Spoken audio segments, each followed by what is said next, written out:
We're live, bitches.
Hello there, ladies and gentlemen, and welcome.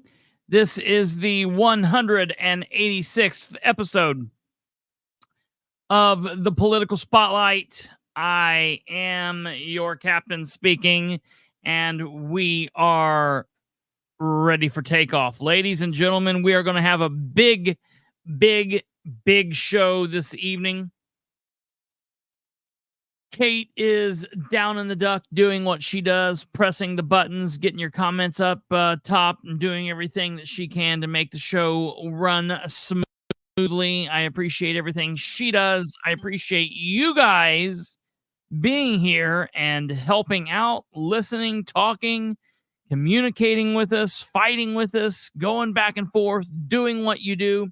Thank you, thank you, thank you. Without you all, we would not be here, and I would just be talking to myself off in the corner of my basement somewhere. So thank you all for being here. If you would please consider, if you have not, smash that like button. If you're on YouTube, smash it. Smash. And if you are not a subscriber here, you should subscribe. You can do that for free. What can you do in this world for free? Specifically in today's economy, there's nothing that you can do for free hardly anymore. For free, you can subscribe to the channel. You can also click that bell so you get notified when we go live. And you can also comment in the live comment box over there if you're watching live. If you're not watching live, hell, you can comment in the comment box below and we will get back to you. You can do that for exactly free. More importantly, you can share the show with everyone you know, and that helps us out tremendously. You will never know. Now, if free isn't your thing and you want to give us money, look, I can't stop you. I don't want you to do it, but I know there are people out there that will just do it, so we cannot stop you. So if you want to give us money, you can do that by giving us a super chat if you want to do that. Some people do that from time to time. If you want to be a member, you can do that as well. So consider those things. They cost whatever money you want to pay, basically. It is what it is. All right. We have a lot to talk about tonight, folks. It seems as though when you talk about politics anymore, it's not, we're past the ability of being able to talk and agree and disagree and move on with life. We're past that ability that we once had. We used to have that, but apparently we are past that point in time when we could do that. Now, everything has to be a bloody civil war. It has to be a great debate. It has to be just complete nonsense because I was going to say people are stupid. I don't know. People are stupid. But it's more than that. It's more than the stupidity. There are stupid people out there, and that's part of the problem. But it's this cult-like behavior, this tribalism. I don't understand. It's like this thing that social media is making us more and more lonely people. We don't communicate in groups anymore. We're all in our own little world on our phones all the time. All the rest of our fingers are going to fall off. We're just going to have a pinky and a thumb. We're going to have the pinky to be able to rest the phone on and the thumb to be able to swirl around the keyboard. We don't need two eyes anymore. We're just going to have one eye right in the center of the head. It's just going to look down. We don't need mouths anymore because people don't talk. We won't need ears because you don't need to hear. It's just going to be beamed into your eye. And because of that, we can say whatever we want, whenever we want. So we don't have to work through problems. We don't have to listen to others. We don't have to care about other people's feelings and opinions. We only care about our feelings and opinions, and our feelings and opinions are supreme. Facts don't matter. Emotions matter.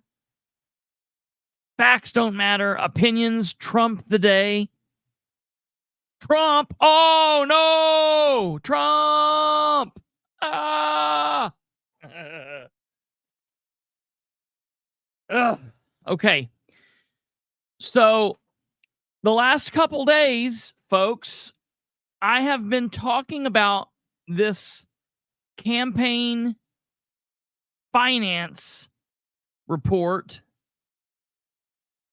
that has been put together and turned in by one campaign. The committee to elect James King, re-elect James King, Delaware County Commissioner. Elizabeth Edgell does all right with one eye. Sorry about that.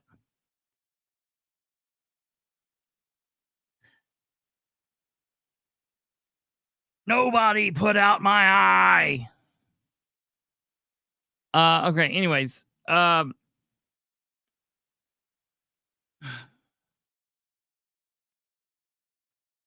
I've been talking about this picture. All I had was the picture. I didn't have the report. And I told people ahead of time, I do not have the full report. I only have a picture. That's all I've got. I can't look at the front. I can't look at the back. I can't look at any other pages. The reports were due on Friday. Friday afternoon, I get a picture from an undisclosed source. It's floating around. I start posting it. And I'll have you know, and I'm really pissed off about this too. And I have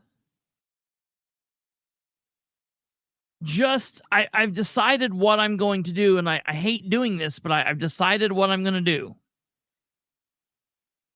So, because of what I do, and because of how I go after everyone that needs it, and how I will befriend everyone from all sides if they are doing what they're supposed to be doing, I am capable of making everybody mad at some point and everybody happy at some point. And so people who used to like me last year hate me this year, and people who used to hate me last year, well, they like me this year. And so there are people who in the last couple of years didn't like me, who now all of a sudden are like, oh, he's not that bad anymore. But I noticed what they were doing is they were doing the same thing that Sproles did. They weren't wanting to share my content with me in it and our logo, our stuff. They were wanting to utilize our hard work and then reap the benefits from said work and put that information out. Now, look, none of this work is my work. I say this out there so you guys can talk about it. You guys can think about it. You guys can go out and do your own work, spread the information. I want you to spread the information. But at the same time, listen, I'm not doing a bunch of this crap so some jackass can come along and steal our crap and post our crap and put our information out there as their own. Anybody can do this. I'm not getting, magic stuff here. Anyone can go through the trouble of getting this stuff, but you've got to go through the trouble of getting the stuff. So that has me in a little bit of a mood, but I've been posting this picture of James King's campaign finance document. And I have said I don't need the whole document. All I needed was just the very little bit of it. That's all I've needed to know that there was something wrong. And it's this picture right here. All right, I knew that this was wrong. So I put this out and people have started blasting me. Oh, you're going after King. You're so obsessed. You're only showing Kings. Why aren't you showing Ryan Webb's? Why aren't you showing your people? Why aren't you showing Troy Ingram? Why aren't you showing Stephen Brands? And I said, listen, tool bags, it's because it takes these people a little bit of time to give me records. They don't want to just give me records as easily as they should or could because I generally make them look stupid with them. So when they submit these records to the clerk's office on or before the deadline Friday at noon, and when I submit a records request on Friday, I'm not going to get those records until Monday or Tuesday. So I got the email yesterday. Yesterday was Monday that told me the records would be available today. Matter of fact, he told me yesterday they were ready for pickup. So had I got it before 4 o'clock yesterday, I could have picked them up yesterday and done this show last night. But I didn't see it until I was live with you all. So I went through it and I said, I'll pick them up in the morning. No harm, no foul. We got off the show last night.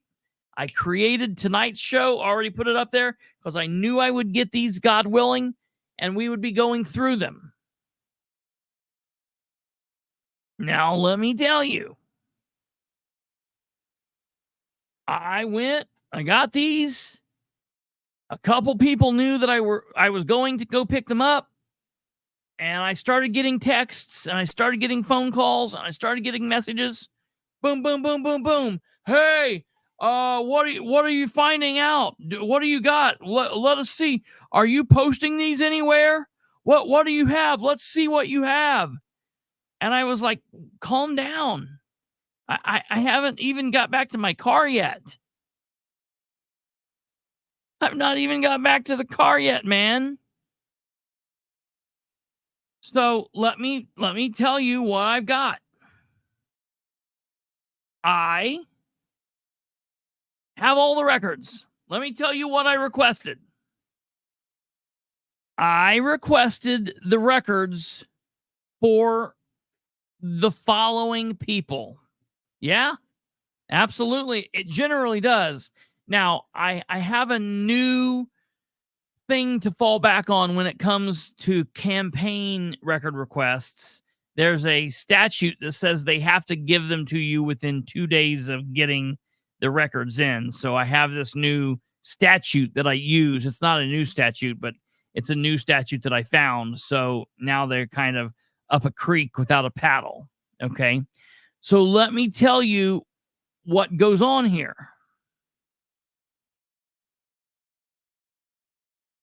I got these records and I went through them. And guess what? Guess what? There's nothing too exciting. Out of all of the records, it proves one thing and one thing only.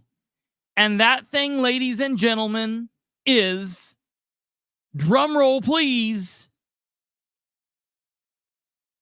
James King did not fill out his campaign finance report correctly. Boom, bang, pow. That's it. I didn't find a whole bunch of other chaos and craziness. I didn't find out that Brand is being supported by ISIS. I didn't find out that, nothing else is going on. I didn't find out that, Webb is being funded by the Cannibals of America PAC. Listen, I found out everybody filled out their forms. Honestly, most people suck because they can't read directions. And at the bottom line, at the end of the day, sing it with me. James King did not fill out his campaign finance report properly. Period.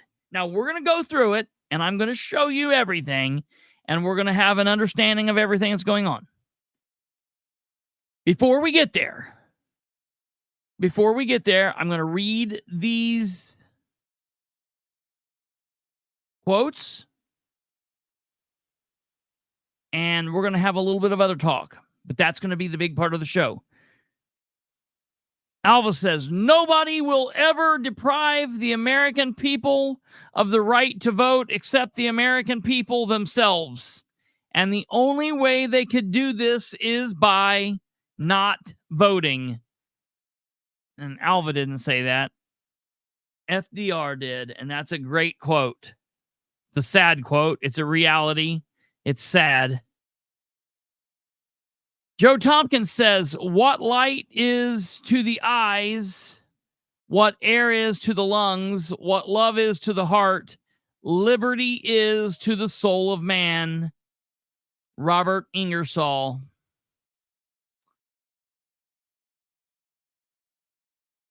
Julie Johnson says, 3 can keep a secret if 2 of them are dead. Another fine quote by Benny. Charlie says, probably the best quote for this episode, don't eat yellow snow, by Mr. Frank Zappa. All right. So we've got a big show for you guys. I want to thank you all for being here. Yeah, Cannibals of America. What I'm saying there is Ryan is not funded by the Cannibals of America. We thought that he would be, but he hasn't been. Maybe we'll see it in the next report.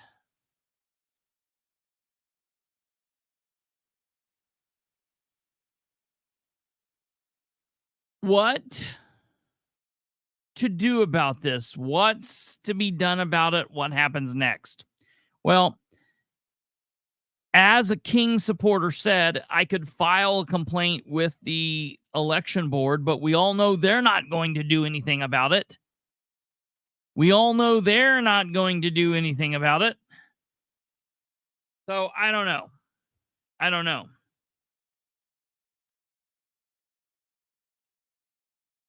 So tonight, folks, I'm going to let this be a choose your own adventure.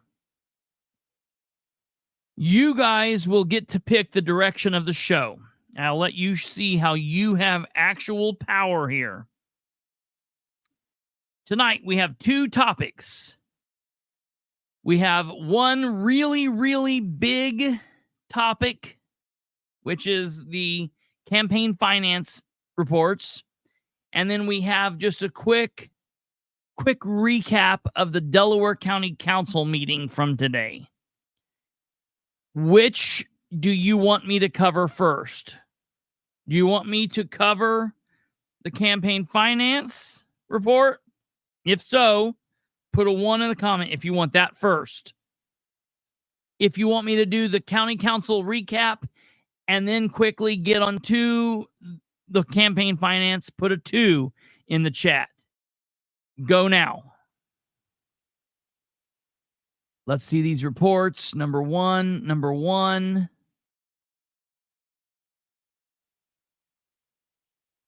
Come on, y'all.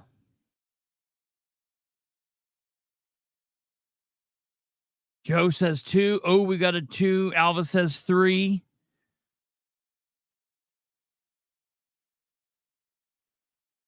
I know there's definitely more of you on here. Well, that's just because Alva wants to hear about it all. Yeah, right. But to be fair, yeah, this show's going to be dry as dirt. We'll try to make it entertaining. Oh, no. There will be stupid involved that will be great content. Right. However, a lot of it's going to be numbers and really stinking dry. It's going to be dry. I'll make it fun along the way, I promise. Oh, Shows to report. We want to know who Cowboy King is funded by. Yeah, we're getting yeah, as I said, Alva wants it all. 1 plus 2 equals 3. I told you. Right. We are not going to know who the Cowboy Kid Commissioner is funded by even at the end of tonight's show, I promise. Yeah, we 2 just is, will not 2 is know. Definitely losing here. I think we're stuck with the campaign finance to go. All right, campaign finance it is. However, all of you folks that are here, don't go away, because after the campaign finance, you're going to want to hear the recap of the county council meeting from today. It was a pretty good council meeting. And again, it looks bad for James King. It looks bad for the commissioners in general. Today's council meeting was not good for the commissioners. All right, folks.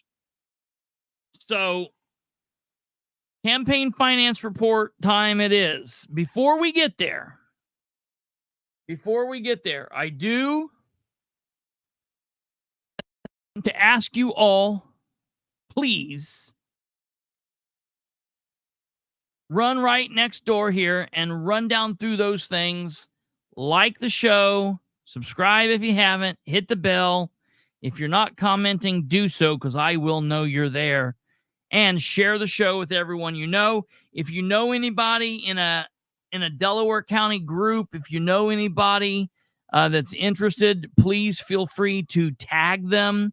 This is definitely something that people need to hear about. Matter of fact, give me 1 second, and I'm going to put this in some various groups. Now, I want to let you guys know the request that I made to the Delaware County Clerk's Office was for the contested races. So, for example, there are 2 Democrats running for Delaware County Council at large. It does not matter what happens in the primary. They both move on till November. So I did not request their campaign finance report. I'll deal with them in November. I only dealt with the people who this election they could win or they could lose. And that is the following people. Candidates I requested and that we will be talking about tonight are as follows. Candidates for Commissioner District 1, James King, lifetime Democrat, switched to Republican. He claims he's a Republican. I say he's not. And his opponent, his challenger, Stephen Brand, conservative Republican. Next, candidates for Commissioner District 2, incumbent Sherry Riggin, and my personal friend and my favorite, Troy Ingram, once again, strong conservative Republican running to unseat Sherry Riggin. And then the Delaware County Council candidates at large, and there are several of them. The incumbents are Jessica Piper, Republican incumbent president, Eugene Whitehead, and he's not really an incumbent.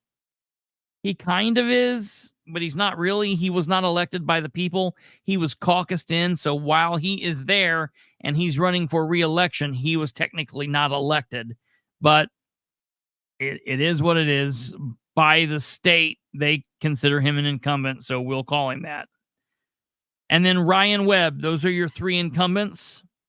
And then also running for the at-large race is Republican Amber Green, Republican David Williams, not to be confused with the Democrat Sheriff's Deputy David Williams. They're two different people.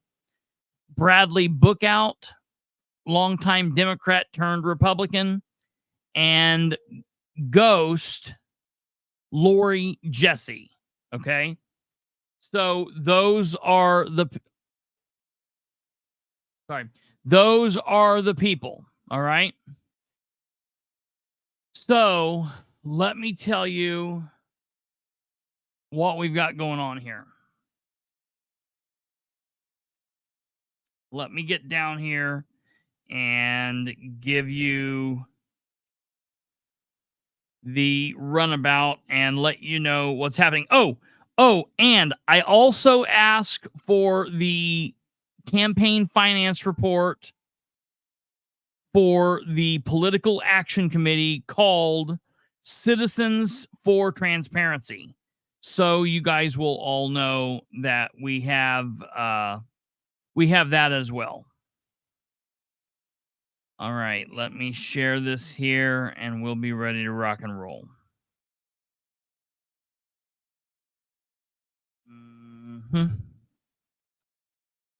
Okay. All right. So we're going to go in order of race. We're going to go how I said, and we're going to do the incumbents first, and then we're going to do the challengers. Okay. And that's just how we'll do it. Let me pull this back up here. Give me a second. Okay, I'm going to have to get us in order. Give me 1 second here.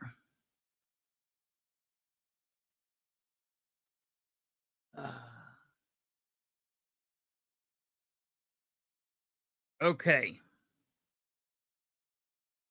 Let me get this on the screen.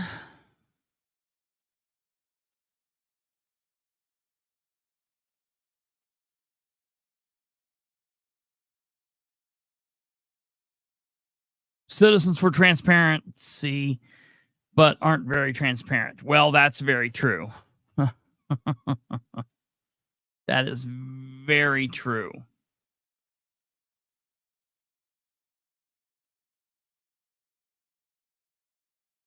Okay.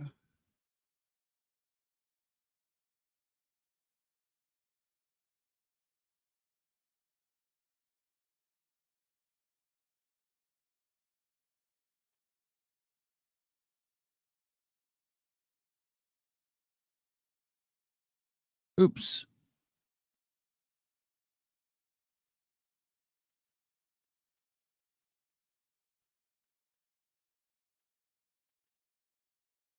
Okay, I'm going to ask you guys if you can see this. Let me know if you guys can see this. Can you guys see this?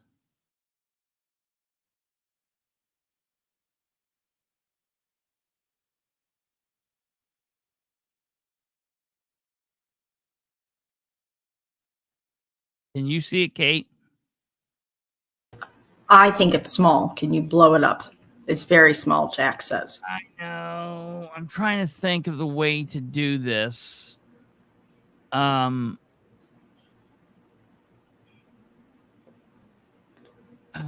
Yes. Let me see here.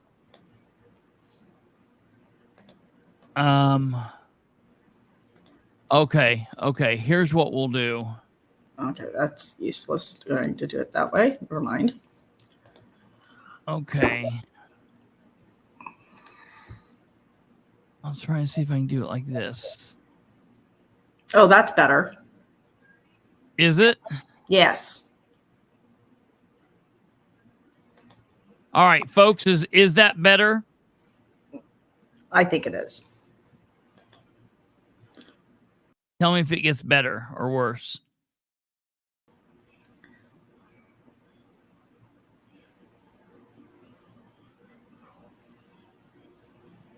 There. Don't fuck with it. That's probably the best right there. We go. Yeah, Okay. that's as good as it's going to get. All right. And here's the thing. This front page doesn't really matter. So keep that in mind. All right. As we go through this, ladies and gentlemen, I am going to be off the page. So, Kate, you're going to have to tell me if there's something important for me to look at. All right. So, here is James King, committee to elect James King. This was filed, and it was filed in the clerk's office on the day of the deadline on the 19th. That was last Friday. And it's filed committee to elect James King, James Daniel King, Republican, County Commissioner District 1, Delaware, pre-primary. He's filed it from January 1st, 2024 through February 12th, which is the filing period.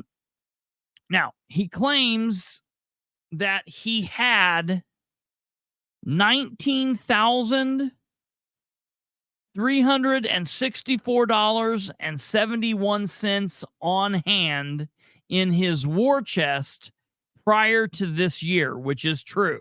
He could have that on there, and there's nothing wrong with that. All right. Now, he is claiming down here in this box right here, he is claiming, well, and this is what's funny to me. Do you see where it says number 15?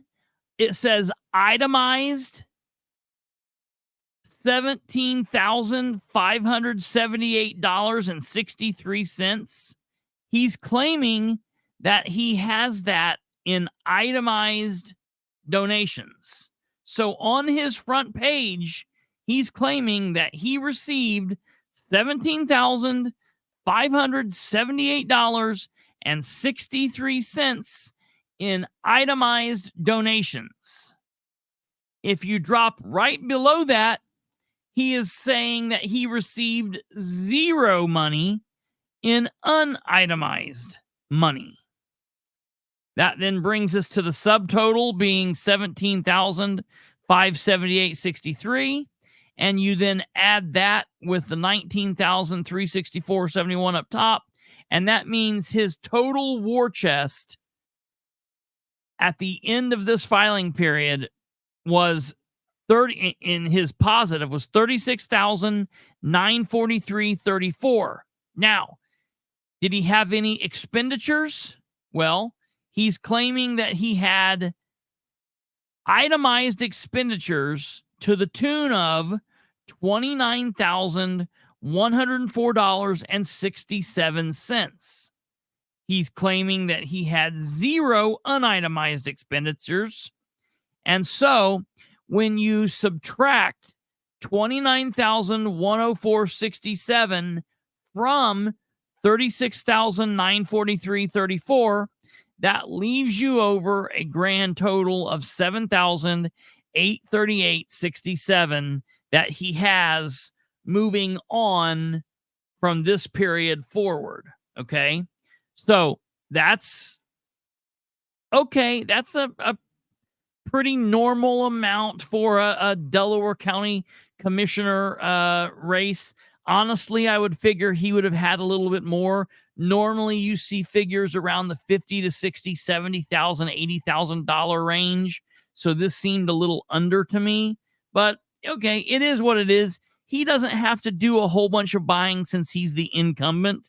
He already should have signs and shirts and, yada, yada, yada, all that. So he shouldn't need to buy as much as, say, Brand did, because Brand's never ran before.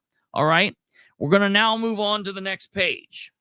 The next page. Now, this is weird to me.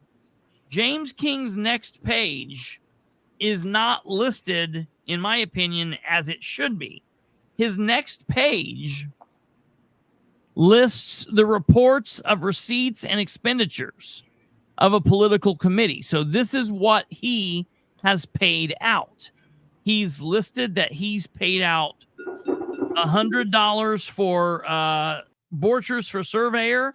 He's paid out $100 for Polk for treasurer. He paid out $3 for First Merchants Bank.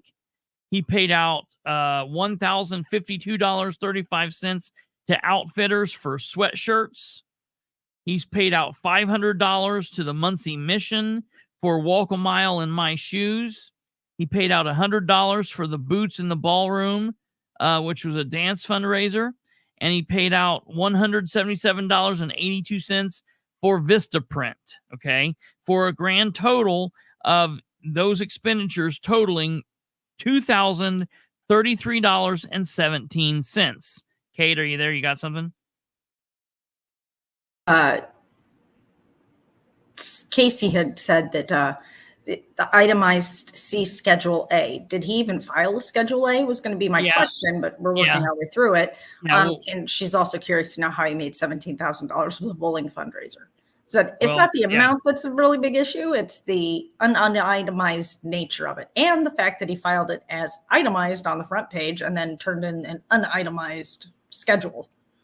Yeah. We'll get to that. That's why I'm saying he has these out of order in his filing. It's kind of strange because he started with his expenditures. All right, next up, he's still on with his expenditures here. So he paid $75 to the St. Patrick's Day Parade. He gave $100 to Eugene Whitehead for his campaign kickoff. He gave $100 to the Cowans Lions Club. He gave $365.94 to Advanced Signs and Graphics for some banners. He gave another $3 figure for his paper statement, First Merchants. He gave another 100 page on screen. Oh, yep. Sorry. Yep. Right here we go. He gave another $100 to Selma Lions Club. And then he gave another $1,879.99 to Outfitters for shirts and hats, it looks like. And that's a grand total of $2,623.93. All right. So that's what he expended there. All right. We move on to page 3, and that's more expenditures. Okay. And this is what he paid out.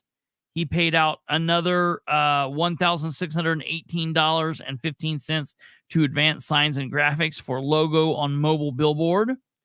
He paid out $4,403.25 to Lamar Companies for billboards. He paid out $321.76 to Sam's Club for St. Patrick's Day candy. He paid out $60 to the Candidates Breakfast Mirage Shrine Club. He paid out wait a minute, how much money did he buy for candy? How much money did he spend on candy? $321. Oh, okay. Sorry.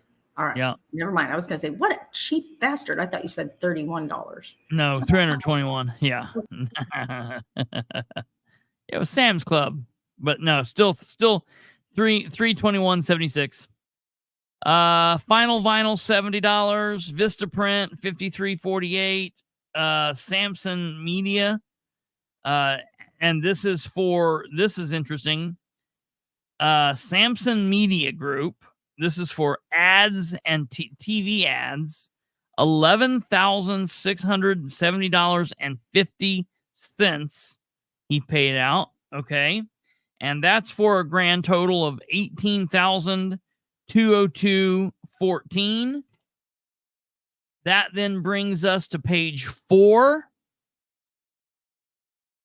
where he paid another $3 to First Merchants, another $2,179.59 for banners to Advanced Signs and Graphics, Stubby Tire for a flat tire on the mobile billboard. Oh, crap. $169.56. Elite Print for two 2x4 signs, $1,411.03. Gilman's for material for signs and trucks, $100.30. Murphy USA fuel for putting out signs, $71.35. Game Changer RC Muncie, and this is $150 for an ad, and that brings us to a grand total of $4,084.83.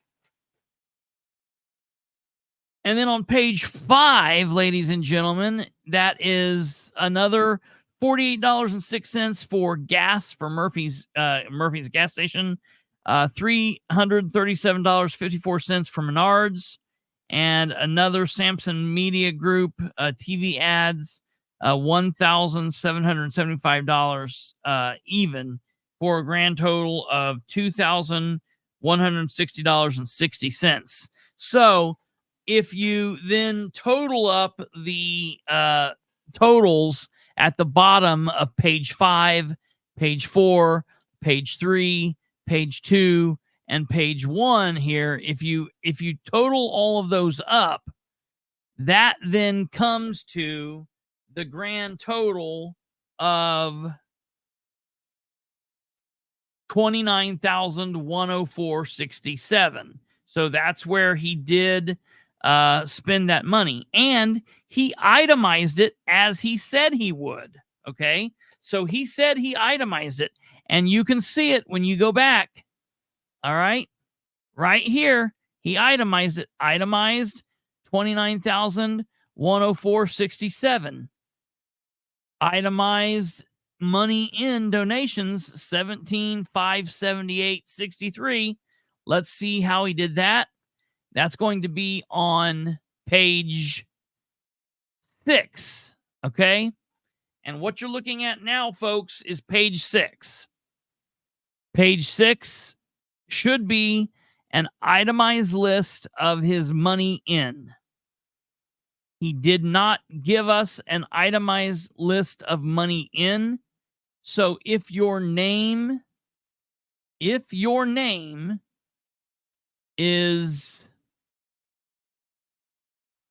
Tom Bennington, Mr. Tom Bennington of Florida, won't you please go pet the alligator? You're wrong. I don't know what kind of nonsense you've been talking about. He did not do this right. Period. There's nothing else that you can say. In order for that page to be right on the screen, he would have needed, real easy, he would have needed, what was it, 176 people to come in and give him $99 or under, and then he would have needed one person to come in and give him a $20 bill in order for that to be correct. That didn't happen. And I'm going to show you, and you'll say, well, how do you know that didn't happen? Because, and I want you guys to listen to me. I am not saying that it's not possible to make that kind of money. If you want my God's honest opinion, I think it's a stretch. In today, people's like 2 decades ago, I could have made that standing on my head at the bowling alley. Right. 2 decades ago, though, Muncie was cooking. 2 decades ago, we had factories and we had 20,000 more people in Muncie than we do now. You know, Muncie was a hot place to be. It is a stretch to believe in 2024 that you would make this in a bowling tournament on a Saturday at Muncie Lanes. I just don't buy it. In Casey again, the bowling fundraiser was $40 per team. He would have needed 436 teams. And he certainly didn't have that. He certainly did not have that. Thank you for that math there, Casey. You're exactly correct. But for the people that are not understanding, I'm not saying that I have a problem with the money. I'm saying I have a problem with the money being unitemized. And if for some unknown reason you are confused on what I mean, well, all we have to do is jump forward and look at his opponent, Mr. Stephen Brand, and we'll be able to see Stephen Brand's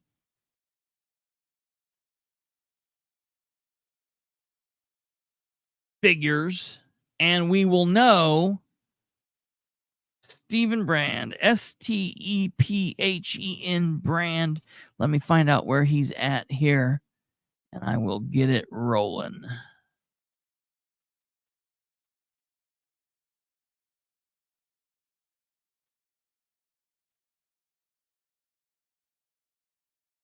Okay, right here we are.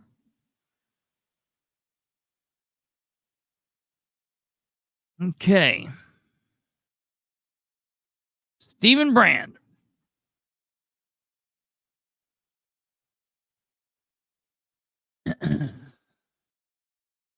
Doing that way, he didn't have to list his donors.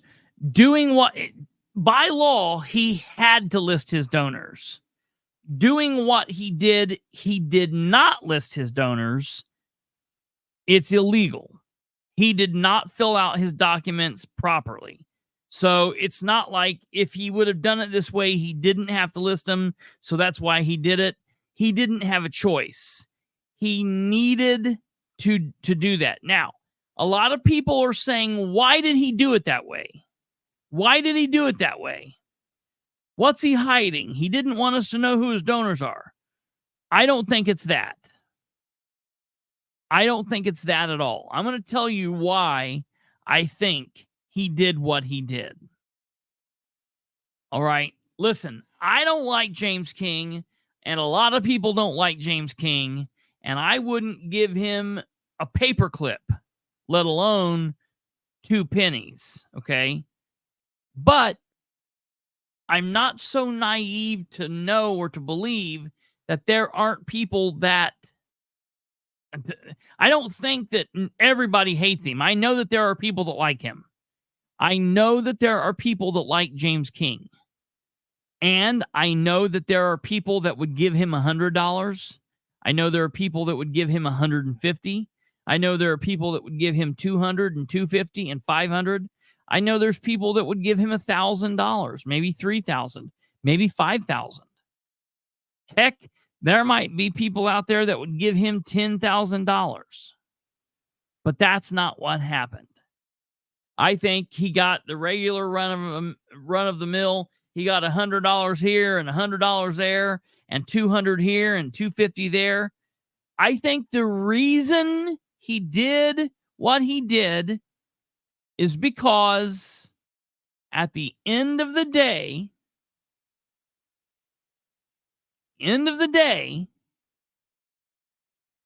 he donated the largest chunk to himself, or Bill Walters, his best buddy, donated the biggest chunk to himself, to James himself, or maybe Mike King or Mike Jones donated some. At the end of the day, Brad Bookout, at the end of the day, the reason James did this is because he doesn't want people to know how few donators he actually had, how few supporters he actually has. And I can tell you, you can know and believe what I'm saying simply when you look at the donation that he got at the meet and greet just 9 days later. He only picked up $134. So I'm telling you exactly, he does not want to list his donors, like Jack said here, because he does not want people to see that he donated to himself, or his best buddy old pal did, or his best buddy old pal's son did, or some other nonsense. He did not want that seen. And that's why James King did what he did. All right. From there, we move on to Mr. Stephen Brand. All right. And here's his form. Stephen had $9.95 when he started his period. When he got his period started this year. $9.95. All right. Unlike James, Brand picked up $40,676.88 in itemized expenditures, or in itemized donations. So we will see who all donated. He picked up $10,000 in unitemized. So that was, he received $10,000 in tips, $10,000 in people giving him 100 or less. And that's the bucket at the door money for all these events that he's been having. That or the people who came up and gave him 50, 25. Yeah, absolutely. Yeah. So that's absolutely okay. Yeah. Yeah. So we're going to go down through. So during this period, he came up with $50,735.77, and he spent a total of $34,694.99, and that means he has left to spend for the remainder of this campaign and into the summer. If he wins, he has a total of $34,694.99, and he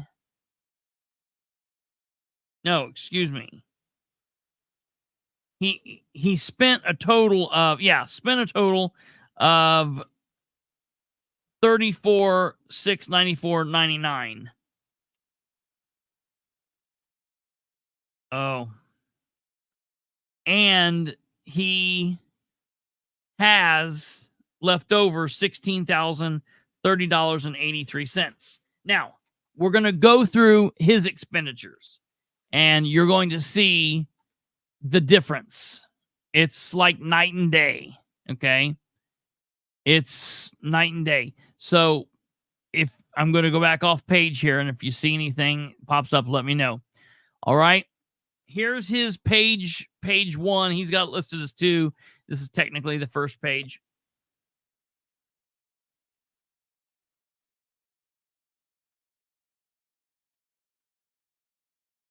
Matt Kantz donated $1,000. So this one's in order, and these are the contributions.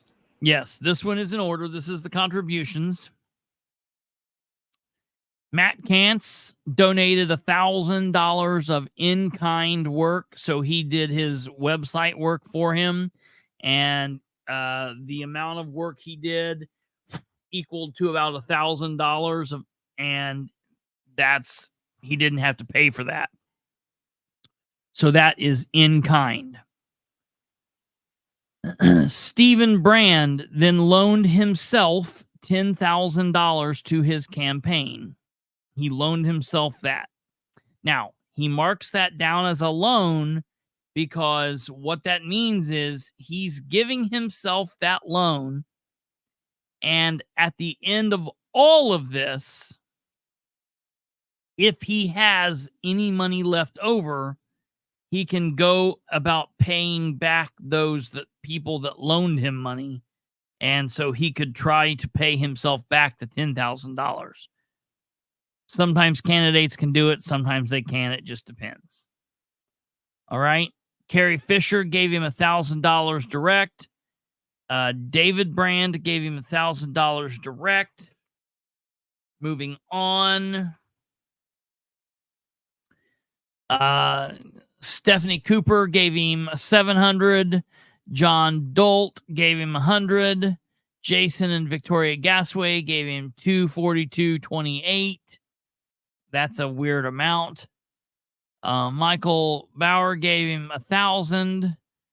Joe Boyce gave him $150.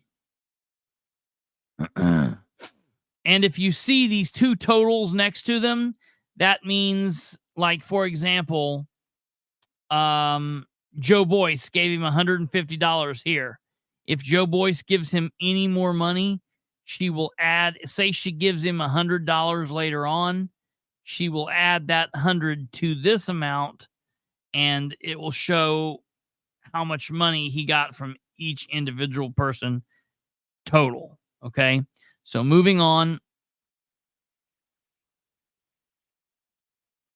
Michael Brand gave him $250.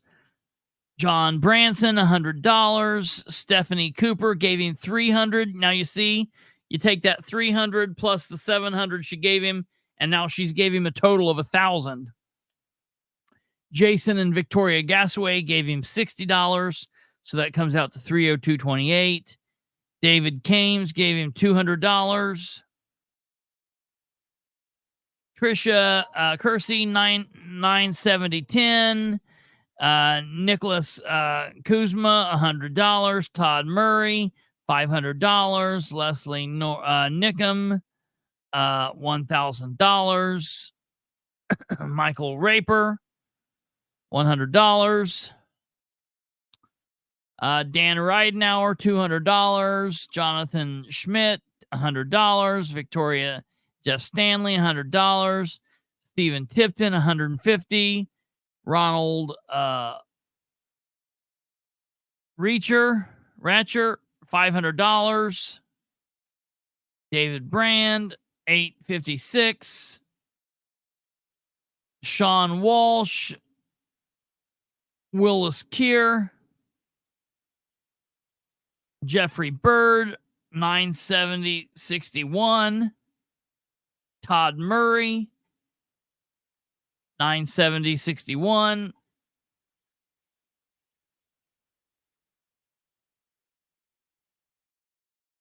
David Brand, another $856. Sean Walsh, Willis Keir, Jeffrey Bird, Todd Murray, Thomas Arrington, Mary Brand, Jill Brand, Robert Kersey, John Dolt,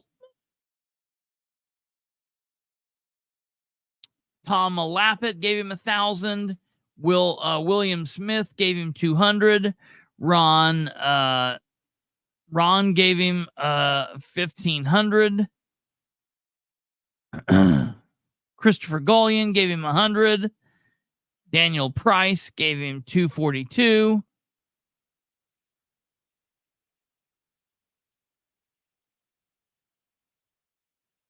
Stephanie Cooper with another $500. Jim Mokel, $300. George Whistle, $300.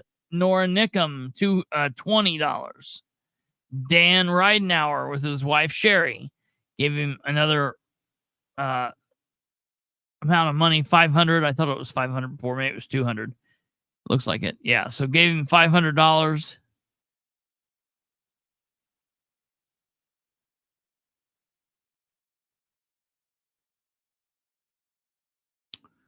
Hazel Amos, $345. Brian Belangi, Joe R. Boyce, Jan Chalfant, David Kames, Sandra McReynolds, William Peckinpah, Walter Skinner, Shella Burke,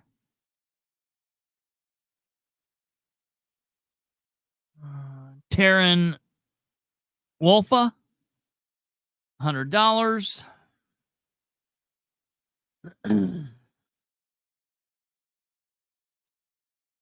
And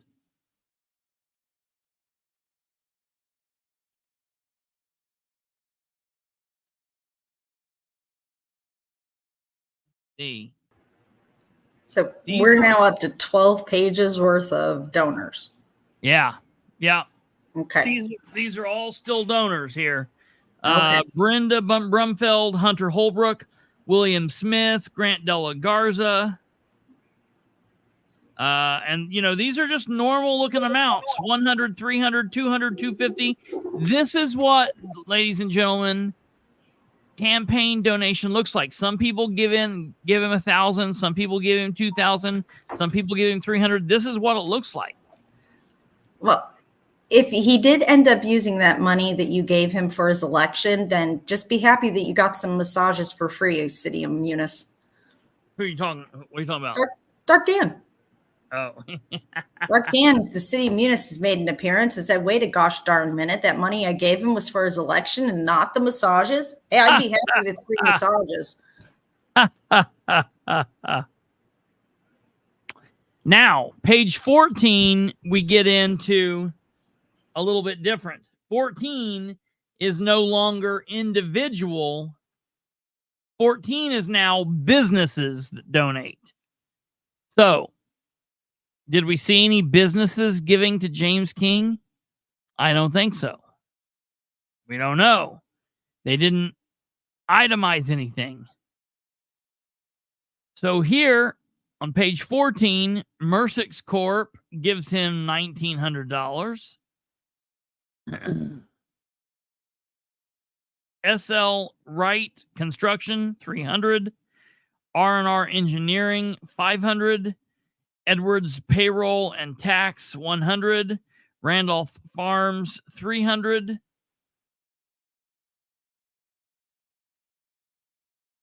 All right, page 15 is political campaigns that donated money. The campaign that was or is Skinner for Sheriff gave him $600. Elizabeth Roway for Indiana gave him $300.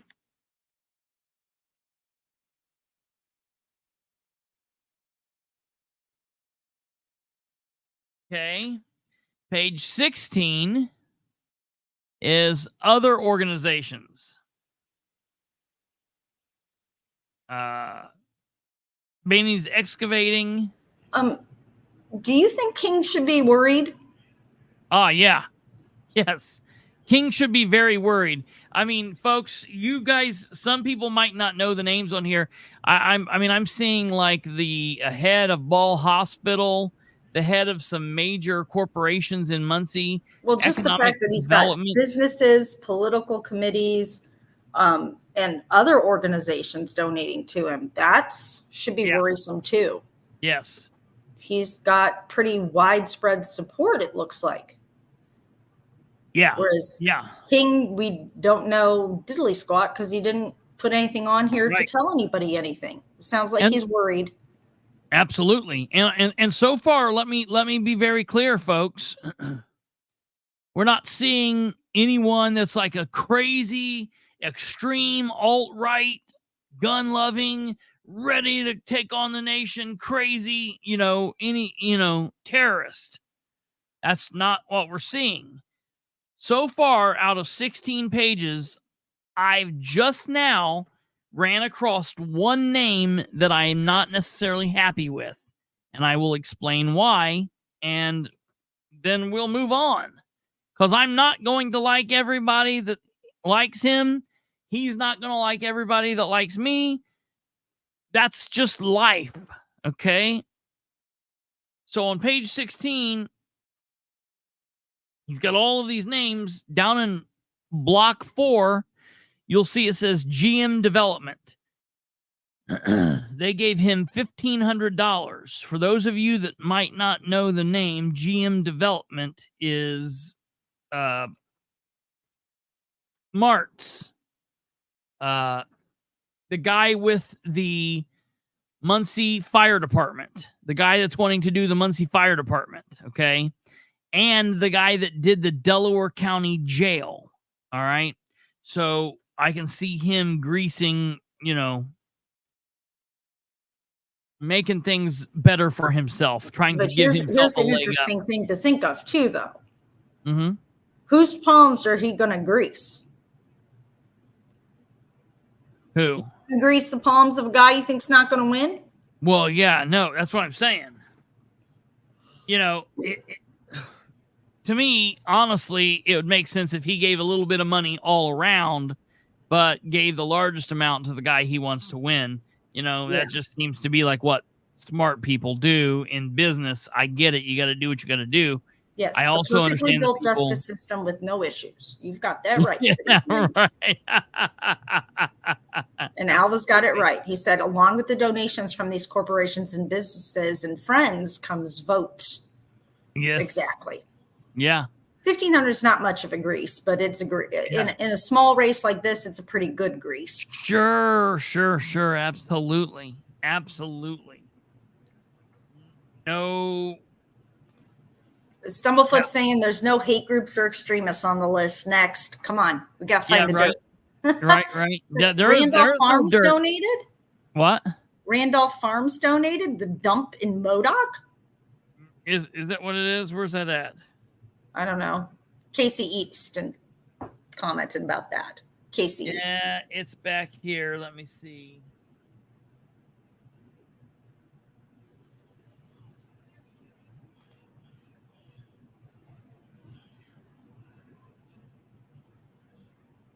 No, it's from Randolph Farms from Kalamazoo, Michigan. Oh, okay. From Kalamazoo, Michigan. Greg Martz also gives money to Ball State.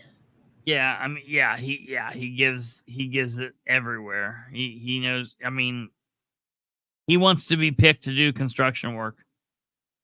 That's I don't have to like him, but that's business. Bainey's Excavating and TRG Development. So that is what it is. All right, now on page 19, we get into what he has spent money on. First Merchants, he paid Matthew Kantz $1,000 in kind. Ace Sign System, Outfitter, 4x4 Solutions, a sign system, Elite Printing, Great Deals Savings Magazine, Outfitter, the Clubhouse. From Casey again, Randolph Farms is the same company. It's Best Way Disposal, and they're based out of Kalamazoo. Ah, okay. Thank you, Casey. Yes, thank you for that information. That's interesting. So they're just looking out for that's interesting.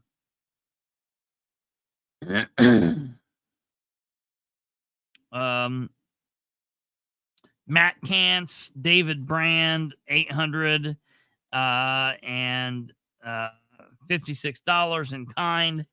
Elite Printing, Outfitters, 21. Thomas Mercer, billboard installation. Matt Kantz, direct printing. Ace Sign Systems. Let's see here. Lamar Billboards. Payless Grocery Store, $27.20. 22.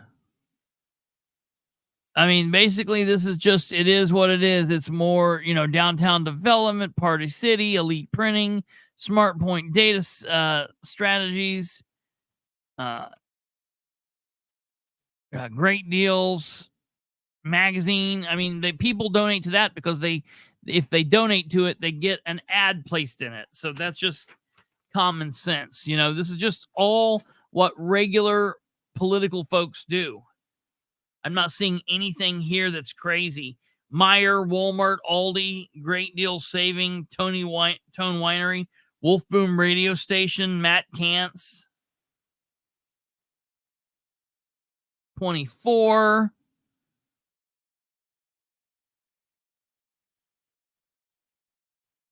Harbor Freight, signs of the movie, Staples, United States Postal Service, Jim Overton.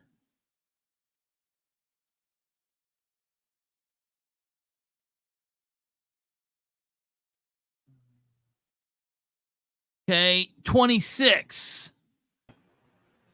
It was nice to see on there the U.S. Postal Service.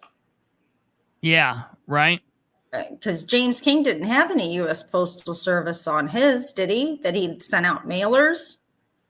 Oh, no, that's nope. Right. Because, what was it? The nonprofit sent out campaign literature for him. Never mind. Sorry. Silly me. I forgot about that. Well, and you're going to have to, that's interesting that it's interesting that you made, that's interesting. Let me see here what we've got. 26.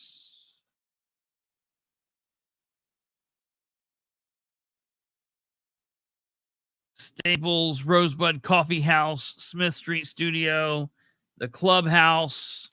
All right. Let me show you here then.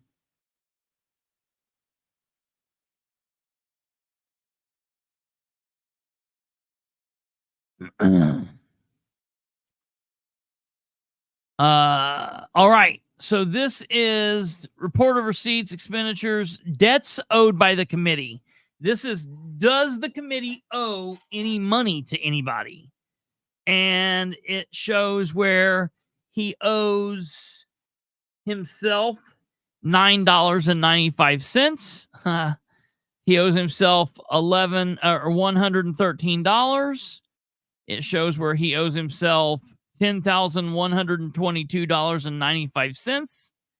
It shows him where he owes himself another $132.81 on top of that. And then he owes himself an additional $299.07 on top of that. And then finally, he owes himself another $189.99. So that comes up to the grand total of he owes himself $10,744.82. And he might come up with that. Maybe he does, maybe he doesn't. And that's just part of doing business. Now, what's interesting here is then they also have this in here. And this is the report from December of 2023 through the end of December, right before this year started, when he had an exploratory committee out there. And that's where he put the $9.95 in. And so all he did was put this money forward and get this kind of the ball rolling a little bit. So it shows that he donated to himself a loan of $9.95. And it shows where he owes himself that money. Okay. And then lastly, for Brand, we see his CFA1. Now, it's kind of interesting that they include this in here. All this does is show his organization of his committee. Most officials don't put that in there. All right. That then takes us to the end of Brand. Okay. Now, when you look at Brands there, all you see is a complete different person than James King. It's night and day. King ran he's hiding from something. Stephen Brand is open. He is honest. He is transparent. And he put all of his information out there. Period. Okay. All right. Here we go. All right. Well, the reason I wanted to do that, the reason I had to go through that like that was because I want to draw the comparisons between what King did and didn't do versus Brand and what Brand did and didn't do, because there are so many people that are out there saying you're doing King wrong, you're doing King wrong. So we're going to speed through the rest of these, and it's going to be just the highlights. But I don't want anybody after tonight to be able to say King was done wrong by any stretch of the imagination.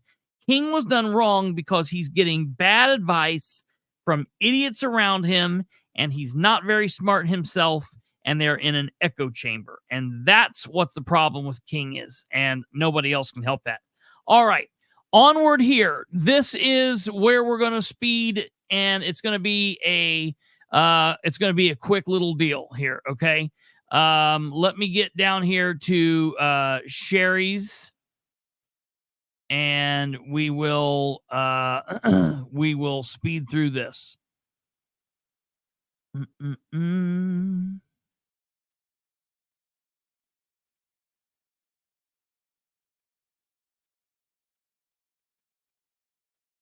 Okay. All right. In the race between Troy and Sherry. All right. We've got Troy Ingram's right here.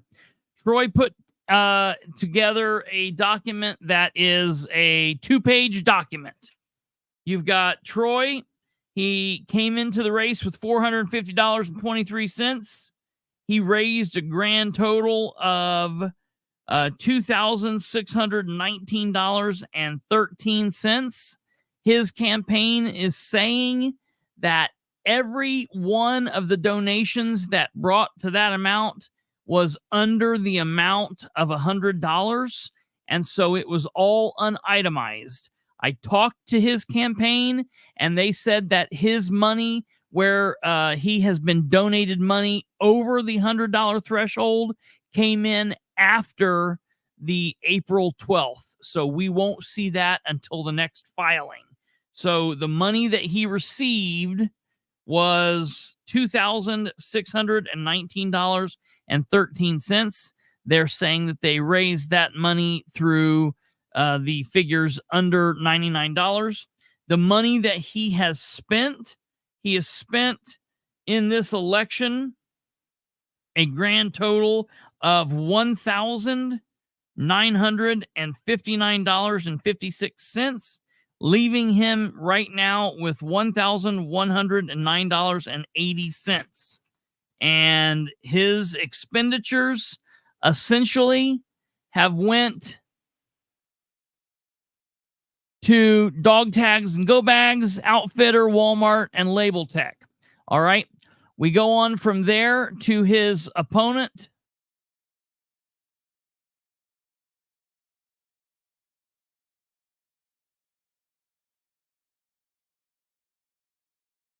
Sherry Riggin. And this is what I don't understand about Sherry Riggin. Sherry Riggin has been filling these forms out for such a long time. I don't understand what she doesn't understand. She fills this out and she says that the period is from January 1st, 2024 through March 31st, 2024. That is not correct. The period was from January 1st, 2024 through April 12th, 2024. So the question here is, did she get money between March 31st and April 12th? Is she not going to give us that as an amended form? What's going on here? Why is that filled out improperly? At the end of the day, she says she started out with $53.35. She states that she received $200, which is over the amount, and she says that she spent $25 on the campaign so far. Okay. She says that she got $200 from Shannon and Beth Henry, $200 on January 23rd. And she says that she gave herself $25 for, does that say reimburse? I guess. I don't know. She gave herself $25. So I don't know. Reimbursing gas money? I guess that very well could be. So she says it's milk money. She's got $228 left. But what kind of a campaign is that? That is a really strange campaign. That's like, I don't understand how that could be a real campaign. Like, it just does not seem real. All right, moving on from there, we now go to the council candidates. Jessica Piper. She started out with $1,104.09. She raised a very lowly $1,984.36. That brings her grand total up during this period to $3,088.45. She states that she spent $1,903.73 and that she has a grand total of $1,184.72 left over. All right. From there, the things that she, what she has on her form, and this is really interesting, folks. What we're going to be looking at on Jessica's is, did she list that she got money from the Citizens for Transparency for that advertisement? Okay. And if you look on here, she's got Gay Barrett, Lonnie Powell, James Mokel, Henry for Commissioner, Dwayne Richmond,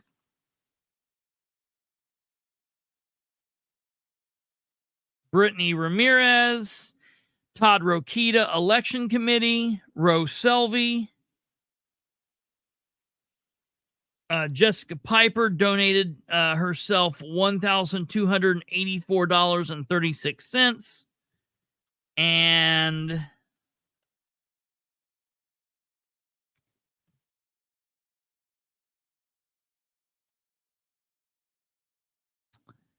then she spent Farmhouse Creative for web hosting.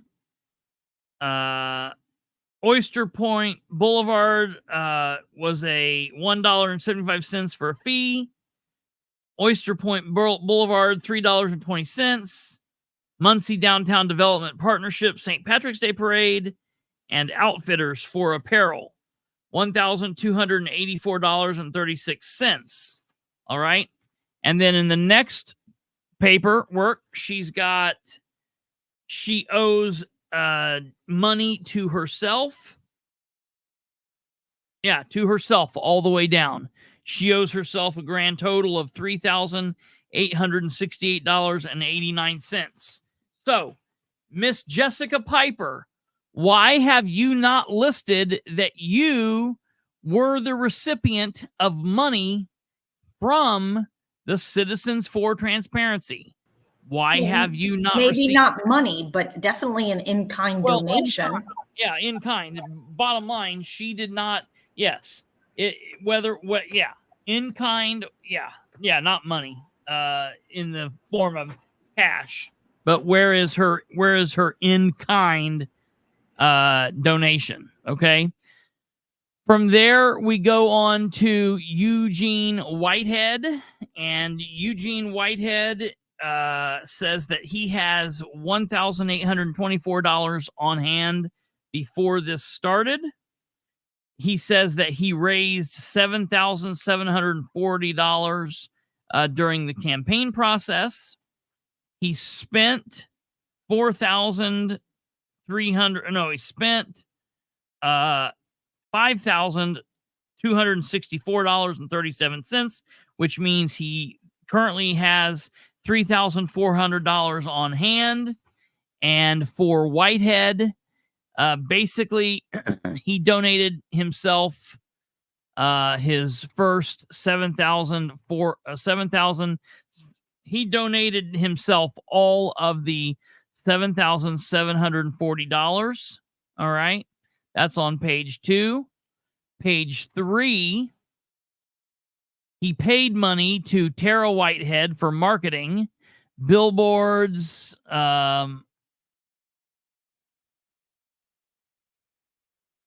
clothing, signs, and supplies. He gave her $3,359.98. He gave Outfitters $574. Outfitters another $59.31. And Eugene Whitehead, he $228.42 for food to Eugene Whitehead, and another $77.39 for parade candy. Talk about cheap. And that's that. Okay. Then we come to his debts owed. He says that he owes himself a grand total of $3,400. All right. And that then takes us to this document. And this document is one of these forms that he filled out from January 20th, 2023 to January 10th, 2024. And in this document, he says he started out with $265.38. He raised a grand total of $1,799. And in this document, again, it's Eugene Whitehead, who gave himself $800. William Whitehead gave him $99, and Eugene Whitehead gave himself another $900, which comes out to the total amount that he got during that period. He then paid $240 donation to the Delaware County Republican Party, which is spelled out there. And he then owed himself $900. Okay. What's interesting is, again, Eugene Whitehead is a recipient of in-kind donation from Citizens for Transparency, but he did not list that anywhere in his paperwork. That is interesting. Next up, ladies and gentlemen, this is the big one.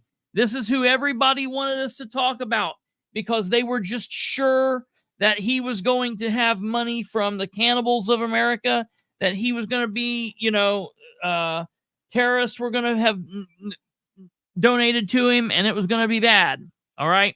Here is the Friends to elect Ryan Webb. Ryan Webb started out with $0 before this filing period. Advance the page, please. Yeah, I'm sorry here. Let me get that back there.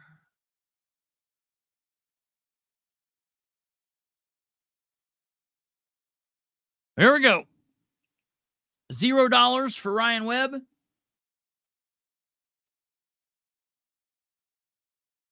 He received $750 in itemized numbers, money, donation.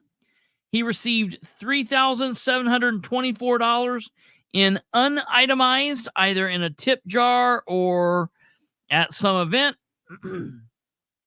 for a total of $4,474.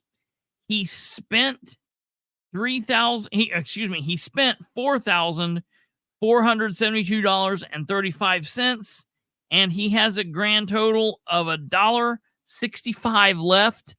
All right. He said that he was spending it all on this. This was all he was shooting the wad on this one. It was make it or break it. All right. His documents look like this. Frank Russell donated in-kind donation for signs for the amount of $525 to Ryan. Troy and Lori Ingram donated $225 direct to him, and that comes out to the $750. He then spends his money at Label Tech, at Maplewood Golf Course, at Outfitter, at Clancy's Village Bowl, at Country Shack, at the Carolina Room, and at Lowe's, ladies and gentlemen.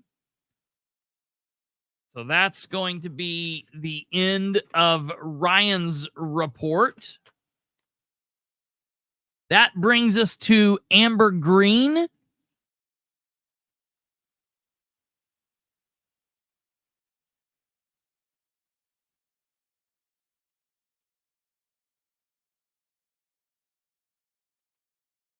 Okay, Amber Green had $709.29 at the beginning of this period. She raised $1,700 itemized, $1,828.23 unitemized, for a grand total of $4,237.52. She spent a total of $2,133.74, which means she currently has on hand $2,103.78. All right. Let's look at where she got her money. She received $100 from Rosa Selvey. She received $200 from Ridenauer, $200 for Hazel Amos, $200 from Tanya Brothers Bridge, and $1,000 from Mark, whatever that last name is there.Aju. And she spent her money at Elm Street Brewery for her opening. Banners by RDI, Outfitter Muncie, Payless Muncie, Clancy's Village Bowl, and Label Tech. All right. That's where her report shows that her money came from and went to. Next up this is going to be the one that people are going to want to see what goes on here. This is Mr. Bradley Bookout. All right. His report looks a little bit different than everybody else's, and it's going to be hard for you guys to see because it's tiny. It's tiny in my hands here, folks. That's what she said. I will show you guys what this is. You're just going to have to bear with me. I will put all of this up on social media later for you to see. Bradley Bookout typed his up, and this just looks really funky. He had $0 starting out. He was donated $8,750 itemized, $900 unitemized, for a grand total of $9,650. He spent $1,553.52, and he has $96.46 after everything that he has spent. He spent very little. All right. Moving on. There's then his signature page. Okay. Shit. All right. His money comes from Jeffrey Larson in Carmel, Kristopher Pope in Noblesville, Troy Woodruff in Indianapolis, Kenny Burke, Paula Jenkins in Springport, Indiana, Marty Lake, Susan D. Al Abbas in Wakaroos, Indiana, Jerry Hiley in Yorktown. So it's like, wait a minute. All of the people contributing to you, only one person lives in Delaware County. There's nothing wrong with that other than the fact that it's a little wonky. You know what I mean? Just keep that in mind. You know, his donations came from mostly out of Delaware County. Keep that in mind. He did receive one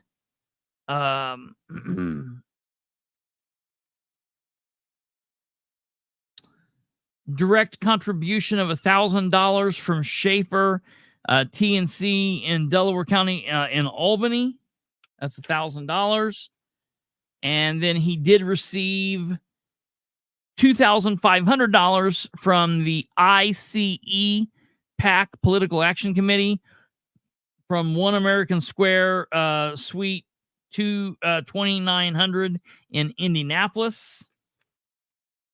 And then his money out went to First Merchants, WordPress, GoDaddy.com, Elite Print Services, and Debbie Curtis. Now, one thing that I can tell you, okay, right here he says that he spent $1,206.40 on signs.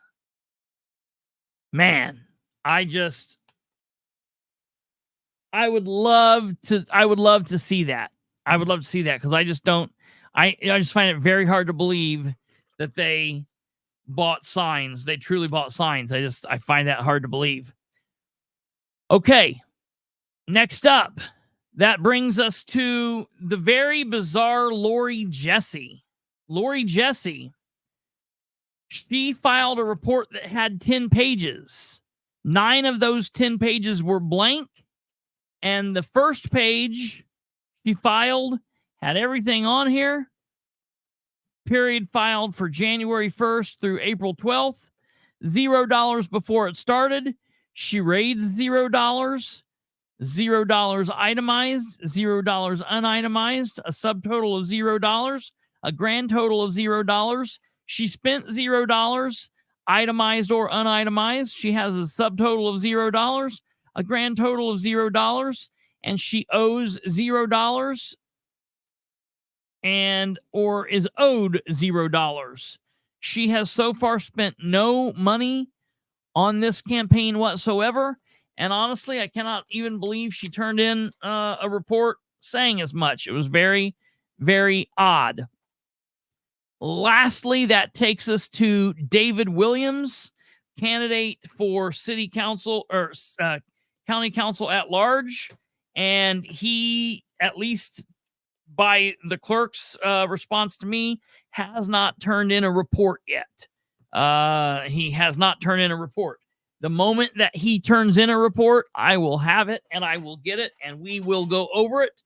But at this stage, he has not turned in a report. So I will keep you posted on that. All right. That then takes us from there. Now it takes us to the Political Action Committee. Give me 1 second and we'll go through the Political Action Committee. That's the Citizens for Transparency. Citizens for Transparency is a political action committee. It is the acronym is CFT. It looks like the mailing address is out of Daleville. The committee telephone number on this form that was turned in on the 19th still says 765-713-7000, which comes back to a nonprofit, which is a no-no. All right. It has a filing period of January 1st, 2024 through February 12th, 2024. They had $0 beforehand. They raised $10,400 during this campaign period. It was all itemized. They have a grand total up there of $10,400. That's a lot of money. So they probably have like 5 or 6 pages of donors, don't they? I mean, citizens for transparency. I mean, there must be a lot of people donating to it, right? You would think. Let's get ready to see what happens. Of that $10,400, they spent $9,990, meaning they have $410 left. All right. And this is currently made up of Bill Walters and Donna Slavin. Okay. And when you flip this over and you go into who donated, you've got William Walters, and William Walters. William donated himself $100 on March 19th. William donated himself $8,300 on March 28th. March 28th, 2024. And then he himself, again, William Walters, gave himself $2,000. I need to fix this then. What? I need to fix the name of the PAC for our banner. Yeah. Citizen for transparency. One single citizen. There we go. Yeah. They're not citizens. It's one single solitary citizen for $10,400. Now, where did they spend that $9,990? Well, maybe I'll be able to show you. They spent $8,000 on April 2nd with Effect TV for commercials for county council. So I did not see Bradley Bookout, Eugene Whitehead, or Jessica Piper list that they were the benefit of an in-kind donation to the tune of $8,000 for county council commercials on their behalf. I did not see that on their information. Next up, he spent $20 at Marathon, and that was direct. Guess he, I don't know, needed gas. What can you get for $20? And then on April 11th, he spent $1,970 with Samson Media for a video commercial for county council yet again. Okay. Very interesting. So that is now over, my friends. That brings us to the end of these campaign finance sheets. And so you all know, there are several errors on a bunch of them. They're kind of goofy and all over the place. But the bottom line is James King screwed his up. Period. I don't want to hear it, Mike Jones. I don't want to hear it, Madonna High. I don't want to hear it, Johnny Rains. I don't want to hear it. I don't want to hear it. I don't care. Sell your song and dance somewhere else. Go pet the alligator. Go play with yourself. Go play with King. Go jump in a lake. Whatever you got to do, do not tell me that King filled this out right. He didn't. Bottom line, he didn't fill it out right. Dave Williams, where's your form? What's going on? Are you running? Hello, Earth to David. Are you running? What's happening? Where's your form? Okay. What the hell's going on with Lori Jesse? What is she doing? Why is she not submitting a form? And for all of those losers that were out there talking about how Brand, he was going to be funded by the NRA, he was going to be funded by Ted Kaczynski and Timothy McVeigh. I'm like, what? Aren't these people dead? There's no connection there. Shut up.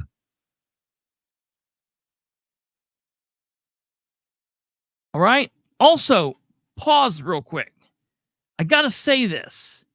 Everyone and their brother keeps asking me about Brand and Unigov.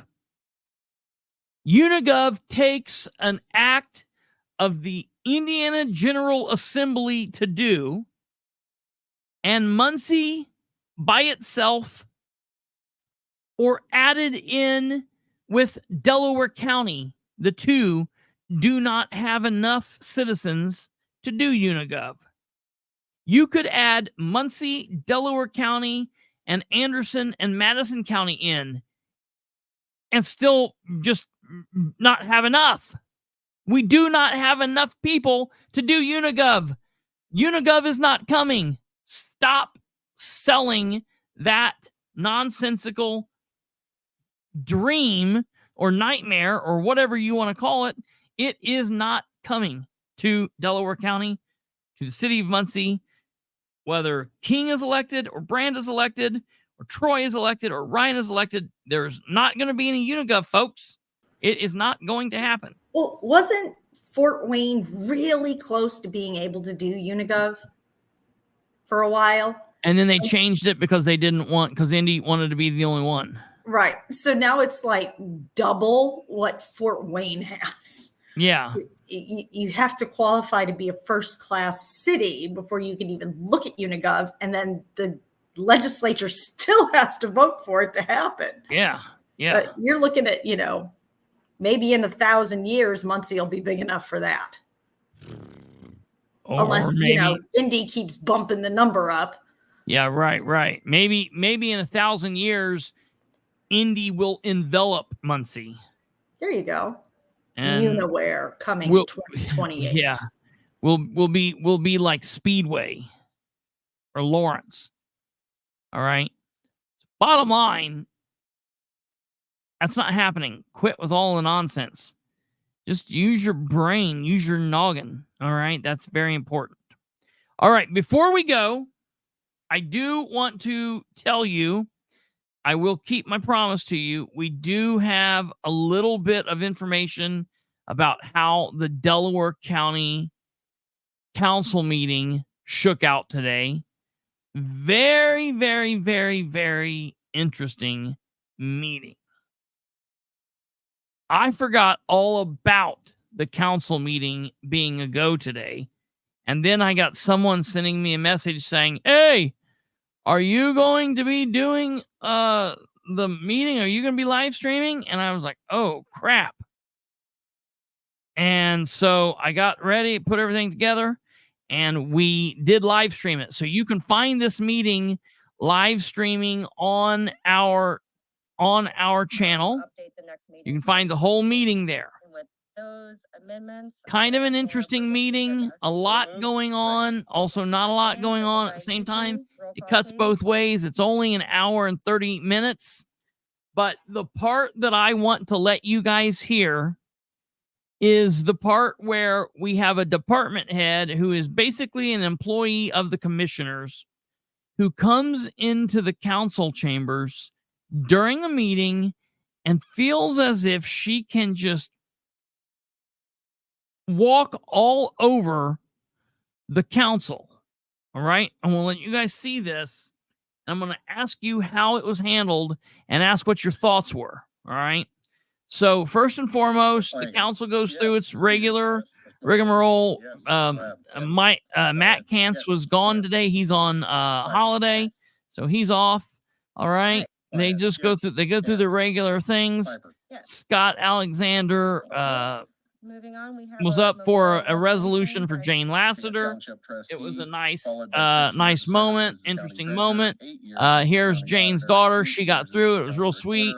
For some unknown reason, Jessica Piper was blubbering more than anybody else in there. Very strange, but it is what it is. All right, we move on.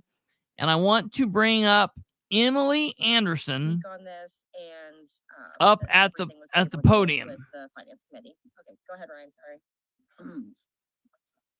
Sorry. Thank you for referencing the notes. That's actually where my questions. Okay, hold on. I need to get the sound up here a little bit. Give me 1 second. I want to get the sound up so you guys can hear it.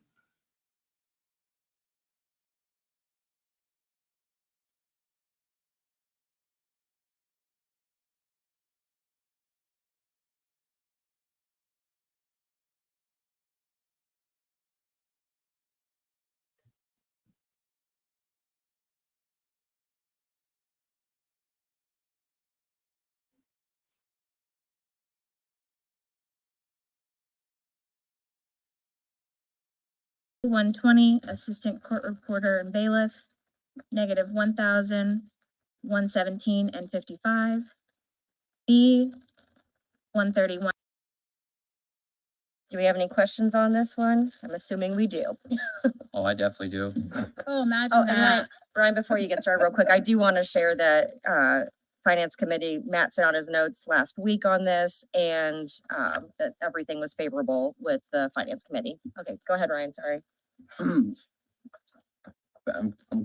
you. So what Jessica just said there was when the Finance Committee met last week and they listened to what we're getting ready to listen to. They were perfectly fine with it. They said, oh yeah, we should give this money out. Now listen to what Ryan says here. For referencing the notes, that's actually where my questions come from. Yes. So when I was reading Matt's notes, looks like some of, let me just let you explain it for the record. Can you explain what this is for? Before I Sure, Ryan. go with my questions. Emily Anderson, Court Administrator. First of all, the 15231, which I didn't really explain in the finance meeting for the probation officer. When I did budgets last year, I had reversed the pay. So in the middle of the year, this person got a pay raise for her annual salary raise, and I had reversed my numbers, so I shorted her in her pay line. So I have to make that square. So that's that probation officer. All the other requests, the courtroom maintenance, that $12,040. We have had a lot of complaints from jurors that they cannot see the monitors in the courtrooms. And so we had our recording equipment people come in and get a quote for moving all the monitors from the wall that is across to the adjacent wall. So right now, currently, if you're a juror, you're sitting here, there's a monitor behind the jury. That doesn't do them any good. And there's a monitor across from them. That's the one they look at when evidence is being presented. They're saying they can't see that. It's too far across the room. So we've asked to move all the monitors adjacent to them so they can see the monitor. In doing that, we also asked them to move what we call our Clear One units, which has to do with the Zoom hearings. Because of all the issues we have with our equipment, which I believe goes back to the electricity issues out there, we are constantly having to reboot equipment. The only way to reboot that equipment is if I have to get up and stand on the half wall that is for the jury. So I'm constantly having to climb up, which is not good on the construction of that. It's making those half walls unstable. I have to get up to unplug it, reboot it, and all of that. So I've asked them to move all of those down to more of a level about here where I can reach them. They're moving those, they're moving the monitors, and then Steve Foster has volunteered to do all the electrical outlet move. So there's an electrical outlet on the wall. He just has to move it up for me. So that's not going to cost us anything. So they gave me a quote of the most it would cost them to do all the courtrooms of $12,040. So it may not cost that much, but they had to give me the most it would cost. And that is lodging them because they have to stay at a hotel, coming in and doing all the work and paying their guys to come in and do all that. The other part of the equipment, the office equipment, which is the 8972, is last year I told you I needed to replace a few more copiers. And so I went and looked at the rest of my copiers. I have 5 left. Out of those 5, I have to replace 3 more and then we're good. They're giving me the same price as they did last year, which is $29.90.59 per copier. These are $12,000 copiers that they're giving us at that price. Are they refurbished? Yes, they are low copies on those copiers. And there is one copier up for grabs. They have an extra one with low copies on it for that same price. If anybody has a need in their department for a copier, it is black and white. Carrie was going to grab it, but she needs here. I'm asking them to spend money on me, but here's a great deal for you guys to come and ask for more money too. Yeah. So yes, Janet. How yes. often would you say you have to climb up on the wall? Listen, once a week to Ryan. I have had so much equipment fail at the Justice Center that I'm getting ready to go speak to the commissioners about this issue. I have had to replace USB units, which are backup battery units, because I have backup battery on all my equipment. I've had to replace those already. I've had so much equipment fail that I'm afraid that BIS is going to tell me that they're not going to honor our contract anymore. Well, it has become it has been an issue. I am so over dealing with my equipment. That is not happening in other counties. I have asked for a letter. Go work in another county then. This doesn't happen in other counties. But I have replaced so many failed pieces in the last 3 years that I get so frustrated because every day I'm dealing with at least once a week. They were there 1 week, got everything ready, went to every courtroom, squared everything away, and the following Monday, equipment failed. Well, you're not going to hear any disagreement from me over frustration shared over constantly pumping money into a building that was supposed to be moving ready. Yeah, I know. Trust me, I'm with you on the frustrations with that. That's a separate thing. That's a whole nother argument for a whole nother day. But with that being said, it's difficult to keep putting equipment in a structure that keeps failing, and we haven't fixed what's causing it to fail. You know, in manufacturing, if you put a corrective action in place, you can prevent that from happening ever again. And I'm not hearing any corrective actions. All the stuff that I'm asking for today is literally, I need to move this so that people can see what they need to see. Let me get to this part. Okay, so we got about $20,000 here to move some TVs closer, to get some copiers, and to help you reach a switch to reset something. Okay. My concern is, first we'll go over the copiers. We're only the 4th month in the year. You guys requested copiers in the budget session, and we denied the request. In the budget request, there was a request for copiers. I didn't request it in the budget. I took it out of my budget last year. Just about every department requested copiers. You're saying your department did not. No, I took it out of my own budget last year. Fair enough. I'll give you that one. As I'm so I trying like to do the price. I like the price of $2,900. It's just one of those things again that I wish it was budgeted for. But getting back to what we normally say, find the money in your budget. You've done that, but this is the concern that I have. We'll be in here in September, and I'm not singling you out. I'm saying this just because you're the one up there. Department heads will come in and stand at that podium. We'll make a recommendation of can we phase out a position, an unfilled position, and everyone at that podium will sit there and tell us there's absolutely no way we can go without another person. We cannot operate if we lose that person. And what happens is the year starts, that position doesn't get filled. That department does operate without that person and operates just well. So let me finish. And then he's asking politely, let me finish. What that line item that was budgeted for that person becomes a piggy bank slush fund for wish list items. That's not what happened here, Ryan. Let me finish. That is not what happened here. You're assuming that that's what happened. What happened here is I had a probation officer that resigned after a council hearing. So what's the problem with letting the money revert back to the general fund? Because I need it for these things. So why can't I use that out of my budget? Because if we were using real life world, if I'm in my living room and I can't see my TV, I don't spend $12,000 to pull it closer. I get a cart when we were all in school, right? So you're asking me to bring a cart in at jury trial? Let me finish, please. What I'm asking you to do, these TVs weigh 25, 30 pounds. A jury trial, it isn't every single day. I'm assuming maybe there's 1 or 2. Why couldn't that be wheeled out right in front of the jury box for $25, versus $12,000. This is taxpayer money, It's- $12,000. It's not just wheeling a TV out. You have all the electronics that goes with it. They did it in my 6th grade class very easily. Yeah, Every Friday we watched and I will tell you, we have done that. We've used the prosecutor's wheel TV. They have a TV on wheels, and people have commented on that. Why do we have all this equipment in this courtroom and it doesn't even work? So do you see where I'm coming from? It's embarrassing that we have equipment that we can't use. Again, but that goes back to putting money into something that we haven't solved the problem that's causing it to not be able to be used. And that's not my So, fault. I'm not saying it is, but we can't keep putting 10,000, 12,000 for stuff. Like, for example, the switch you talked about, I can understand the frustration. Why wouldn't we just use a 6-foot step ladder instead of a wall? That's easy. I know Steve's got a step ladder. Yeah, and I don't have time to go down to maintenance, grab a step ladder every time I have to reboot this. Instead, I have to go in, get it going and working. So leave it in the room.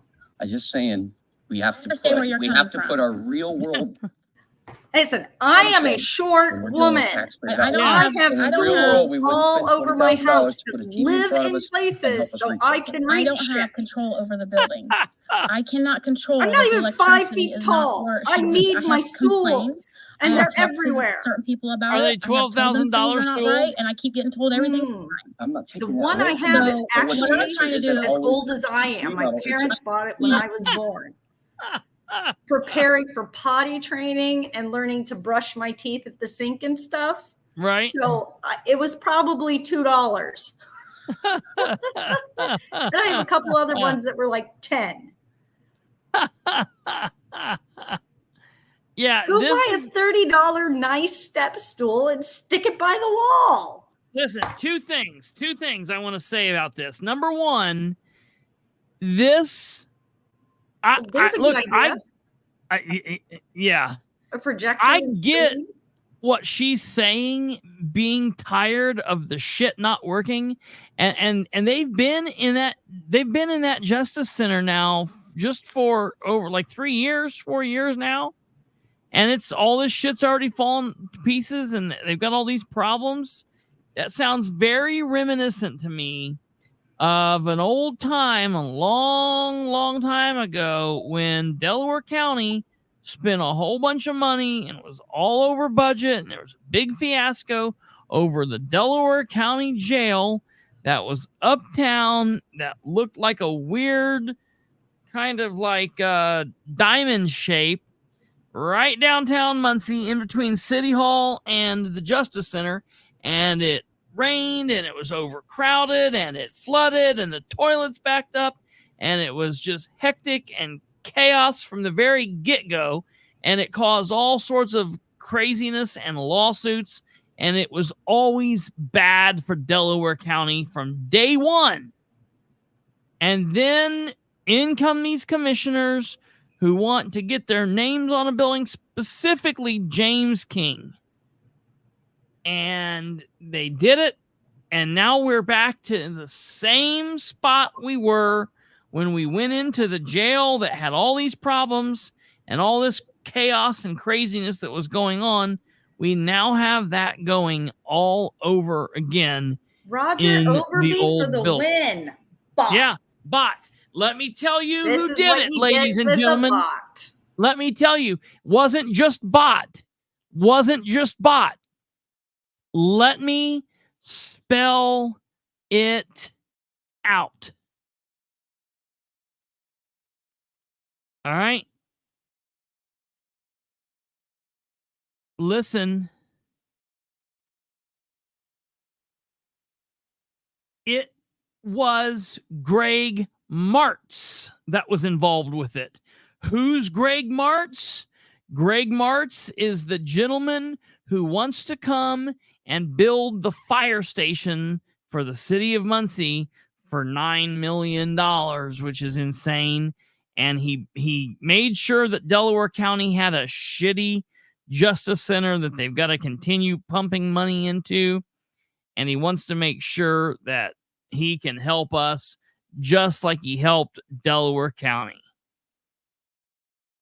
And us meaning the city of Muncie. And I'm saying that's why they need to run screaming from that, because we have an example of him right here in our backyard where he screwed it up. That was the Delaware County Jail. That's the reason I don't want him working in the fire department. Hell, leave the bot in place. Just get somebody else besides Greg Martz. Period.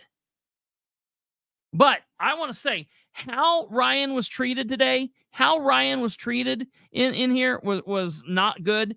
That rant I just went on was about James King, and the reason why one out of a billion reasons why James King needs to not be reelected. But let me tell you right here, this is a perfect example of why you should not reelect Jessica Piper, because Jessica Piper just sat by and watched this happen. She should have stepped up, and she should have put Emily in her place and brought her down and said, excuse me, our counselor has the floor. But she didn't. So Ryan had to take care of the situation. If they don't want Ryan taking care of the situation, then they need to step up and do their damn job. Work around it. But the thing about the TVs has nothing to do with electricity out there. Moving these TVs have to do with the fact that the jurors can't see what they need to see. That's what I need to do for the jurors. The other stuff is beside the fact that I've got to get these electricity issues fixed, because that's a whole separate issue. The monitors being moved is because jurors have to be able to see what they need to see for the evidence that is presented. Stated that, and I fully understand that. That's why I said bringing put it in right a in front of TV them. on wheels does not fix that. How doesn't it? Because if I have right here in front of me, I can see it better than I can that one. It's never on. Because if I have 2 jury trials going, which happens a lot, I have 1 TV. We'll give them 2. Take one of the hell. We don't use these. I'm sure Jessica would be willing to let you take them. That's the commissioners, not us, right? That's the commissioners. There's an answer there, and it's not always $12,000. Is what I'm getting at. I mean, I'm just listen to that. Listen to what Ryan just said there. I know that people struggle to pay their tax bills. That is genius. What Ryan just said. Listen. How doesn't it? Because if I have right here in front of me, I can see it better than I can that one. It's never on. Because if I have 2 jury trials going, which happens a lot, I have 1 TV. We'll give them 2. Take one of the hell. We don't use these. I'm sure Jessica would be willing to let you take them. That's the commissioners, not us, right? I mean, we don't use them. There's an answer there, and it's not always $12,000. Is what I'm getting at. I mean, I'm just one person. There's an answer there, and it's not always $12,000. Tax bills, and when they do that, and they see that we're spending $12,000 to move a TV closer, some people they find that a little ridiculous. Okay. So that's all I wanted to say. Thank you. I have 2 questions. We all acknowledge there are some substantial design flaws in that building. Yes. Electronics aside, I had the privilege of sitting on a jury in a criminal case. I couldn't see a defendant because there was a post. Yep. In the way, but you did go to the commissioners and ask if they could fund any part of this. They said they didn't have it in their budget to do it. The commissioners don't have it in their budget, so it's got to be. So the commissioners don't have it in their budget because it's not working properly. And like I said, I do have a plan I'm putting together. I bet you could go in and do it for about $500. Probably. It probably would not cost anywhere near that for a normal human being to go in and move it. Yeah, right. You don't really have to even buy anything. You just got to shift the shit. Yeah, right. And put the wall mount back up in a different place. Brand new equipment. Why does this cost $12,000? That's ridiculous. I know. Good. We need a comprehensive approach. I know. I appreciate that. I've got Now listen to this. A couple comments if I could. One, in my opinion, this is a commissioner issue. That should not be brought before the county council. If they don't have money, they need to find the money. This is a commissioner issue. They've got problems and they need to resolve their problems. They've got problems and they need to resolve their problems. You would think that was Ryan talking. On jury, not duty, I was in the pre-selection stage and could not hear. We had that fixed.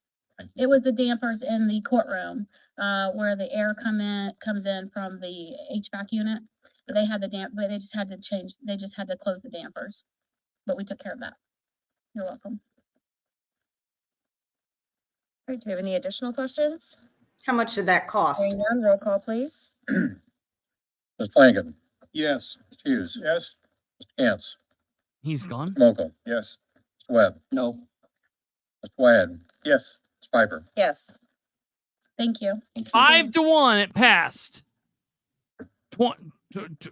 Jared. 20-some thousand dollars, $25,000. They voted on it. They all stood up there and talked about how horrible it was, agreed with Ryan, and they still voted on it. They just played right into the commissioner's hands. They're going to say, look, the council's sitting in there bad-mouthing us, but they didn't take any actions. No, they played right into the commissioner's hands. Because now anytime they come in for anything for the courtroom, now they'll just send them, go ahead and go to the council. We don't have the money for it. Absolutely. Absolutely. And folks, I want you guys to go and listen to this whole entire council meeting. We're going to listen to only one other little part here, and I want you guys to listen to this. This is very important. About 40,000 in perfect insurance.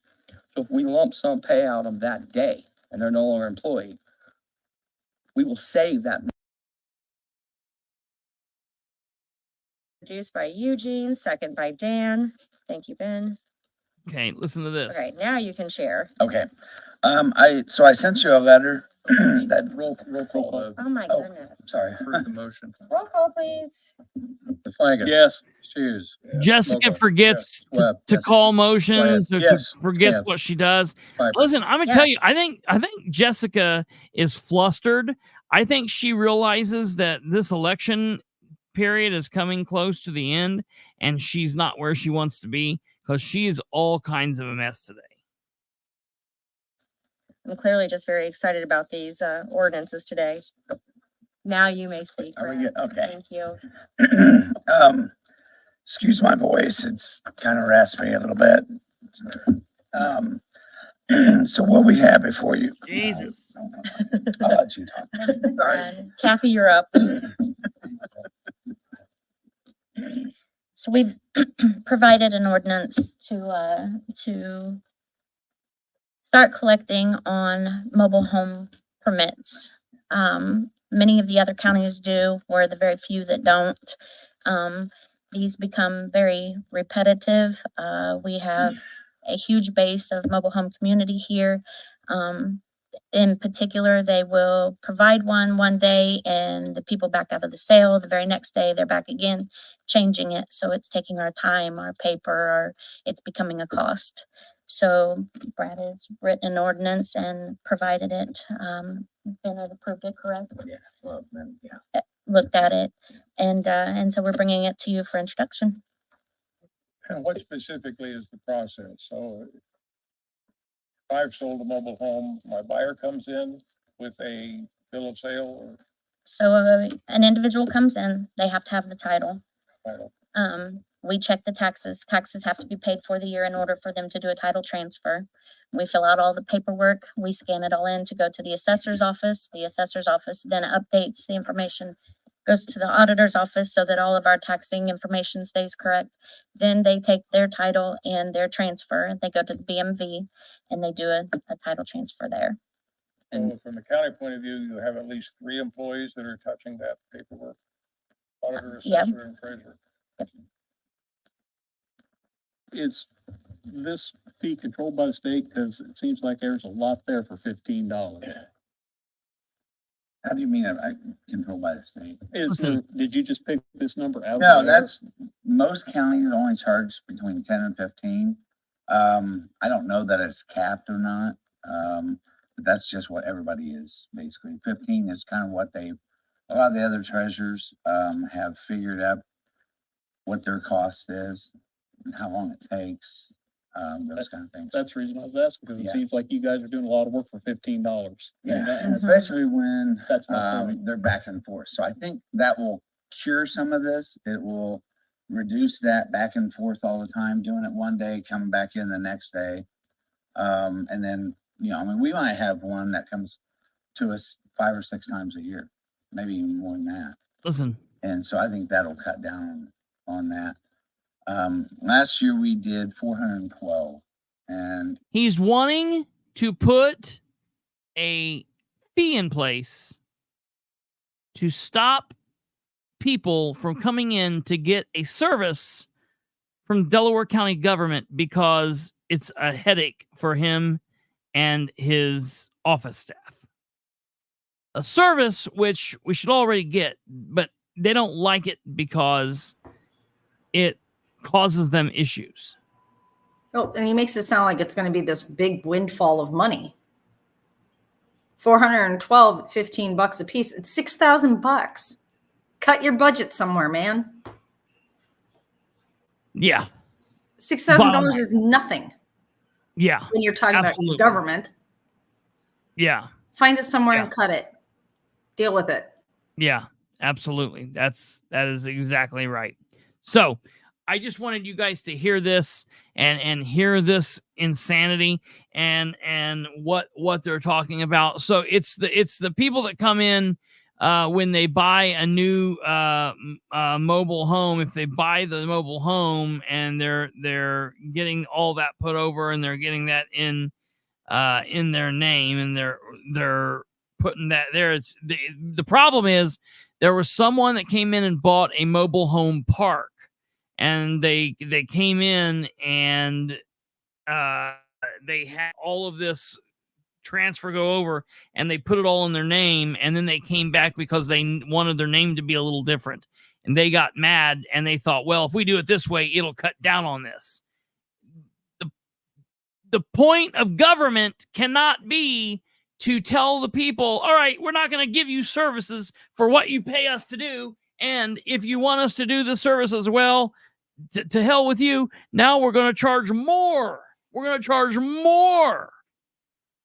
I think not. I think with this, we would probably be in the probably 200, 300 range. I think it's going to cut down, which will help us, but also, and part of this will be, or the fee would go receipted into the county general fund. And in that letter, it listed the fund number. And that was the magic words. And then the tracking is going to It goes to the general fund. Similar to how it's more money for you to fuck off with. Yeah, absolutely. And then so we'll be taking on that responsibility as well. But it still will lessen. I think it'll lessen the workload because I think it'll drop the number of an owner coming in 2 or 3 times to do the same trailer in a week. Yeah. Question. Yes. Do they go pay fees at the DMV? So on, just like a vehicle, if you sales tax, if that line's on there, they pay sales tax on that. But from what I understand, there's no other fee. And in fact, when they come in, they're surprised that we don't charge a fee. Like I said, we're one of the few counties that don't. I think it'd be title transfer fee too. And there might be I think A small one. I think there is a title transfer that the BMV charges. Obviously, Not that we get, but No, they no. keep all that. Yes. All that. We're not going to get any of My that. concern with something like this, Here we go. a lot of people don't realize, you said it, it's title. People buy a mobile home, it's not, you don't get a deed like you do when you get your house, you get a title. And things with titles depreciate, they don't appreciate, right? So there's already that factor. My concern is introducing what's essentially a tax. I know it's called a permit fee, but it's basically a tax for the trailer homeowners. They're already they're going to pay property taxes on it. They're going to pay sales tax at the BMV.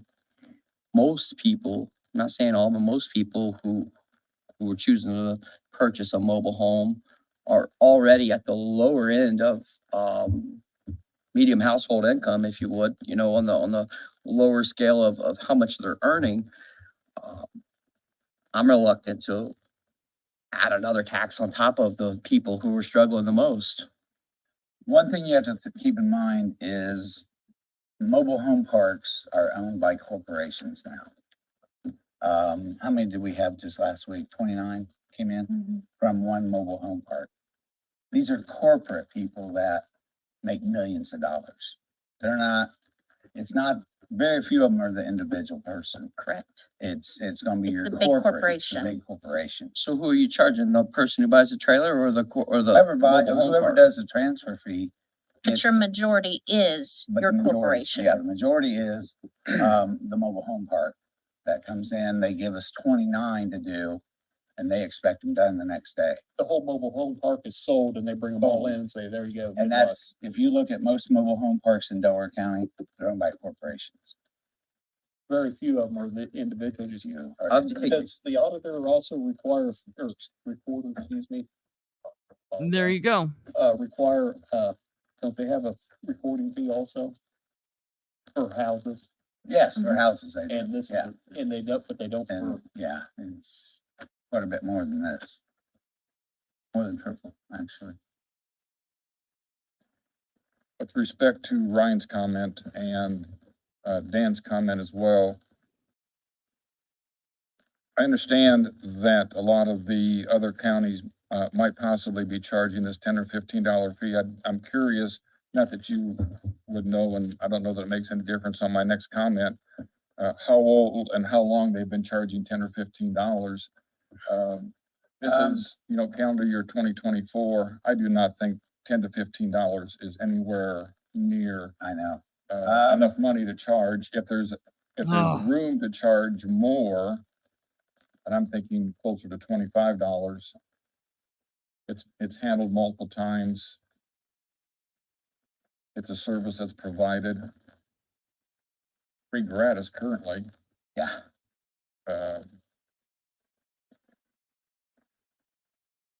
May I clarify something? Ryan, you made the statement that people who own trailers pay property taxes. They do not. They do not pay real property taxes. They're supposed to pay personal property taxes. However, when they're owned by a trailer park, what we have found is if they're in inventory, the assessor can take those taxes and eliminate those as long as they're not being rented. And it's very hard to monitor that they're being rented or not. So if you actually look at the amount of inventory that's out there, it's not being collected in taxes because of that. I think you find a lot of tax revenue that's there, should be paid. Could you clarify, is that all trailers or just trailer parks? Because I know there's people have individual lots with trailers on them. And I believe in Delaware County, you're required to have at least 5 acres to put a trailer or any home on the property. Oh, hell, there's a couple in Shedtown. Well, I'm talking about today's requirements. Okay. Yeah, then grandfathered, yeah. The property itself, the real estate pays property tax, but the trailer itself does not. To answer your question, I know Monroe, County, Let's hear this vote. And between the lines, and it's going to bleed over to struggling people who are purchasing a home. I'll give you an example. My oldest daughter and her husband just bought a trailer in a trailer park, and they bought it. So in that scenario, they would be the ones that would have to pay the permit fee, I'm assuming. And they're closing. and they're closing, yeah, it's like a closing cost. So I know. And most of the, so for example, the ones that are right by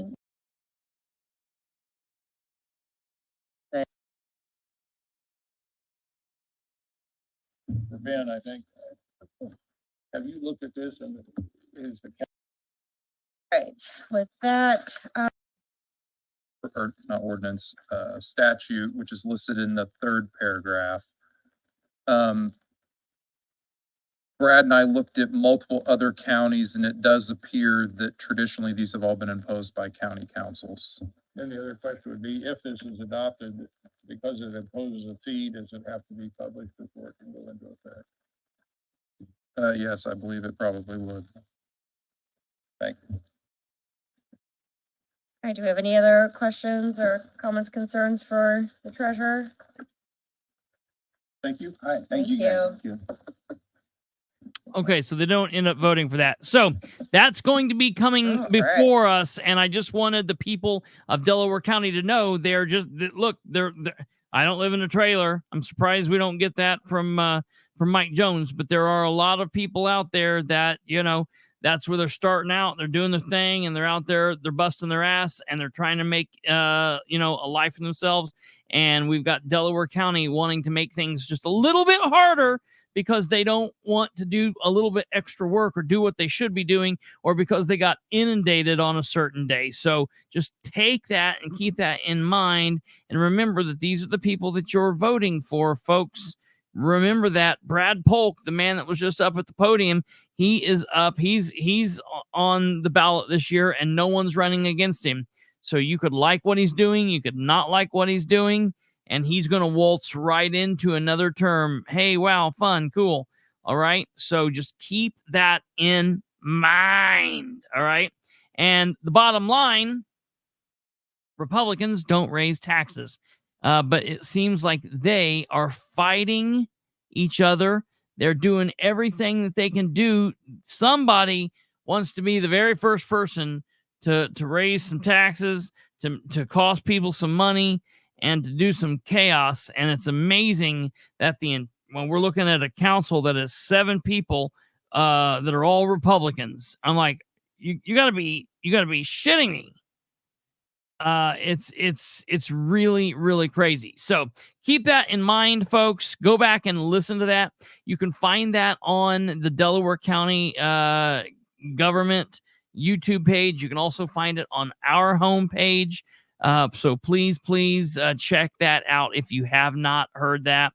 And that is going to do it for this evening, folks. Thank you for sitting through the finance paperwork. I know it's a little dry. I know it's a little boring, and I apologize for going through so long through the beginning part of it, but I needed to point out the difference between everything right Brand did and everything wrong James King did, to show you how different those forms were, because I don't want any confusion from this point forward.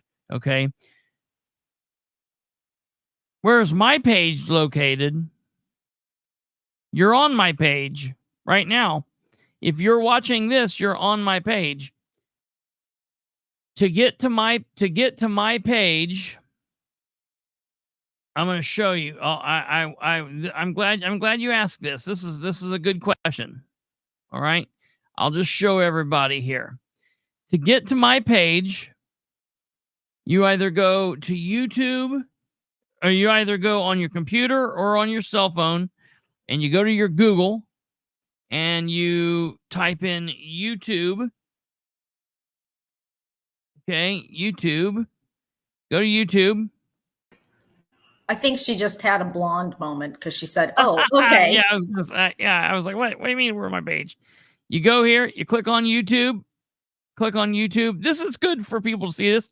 I used to go through and show this every now and then, so that's never a bad question.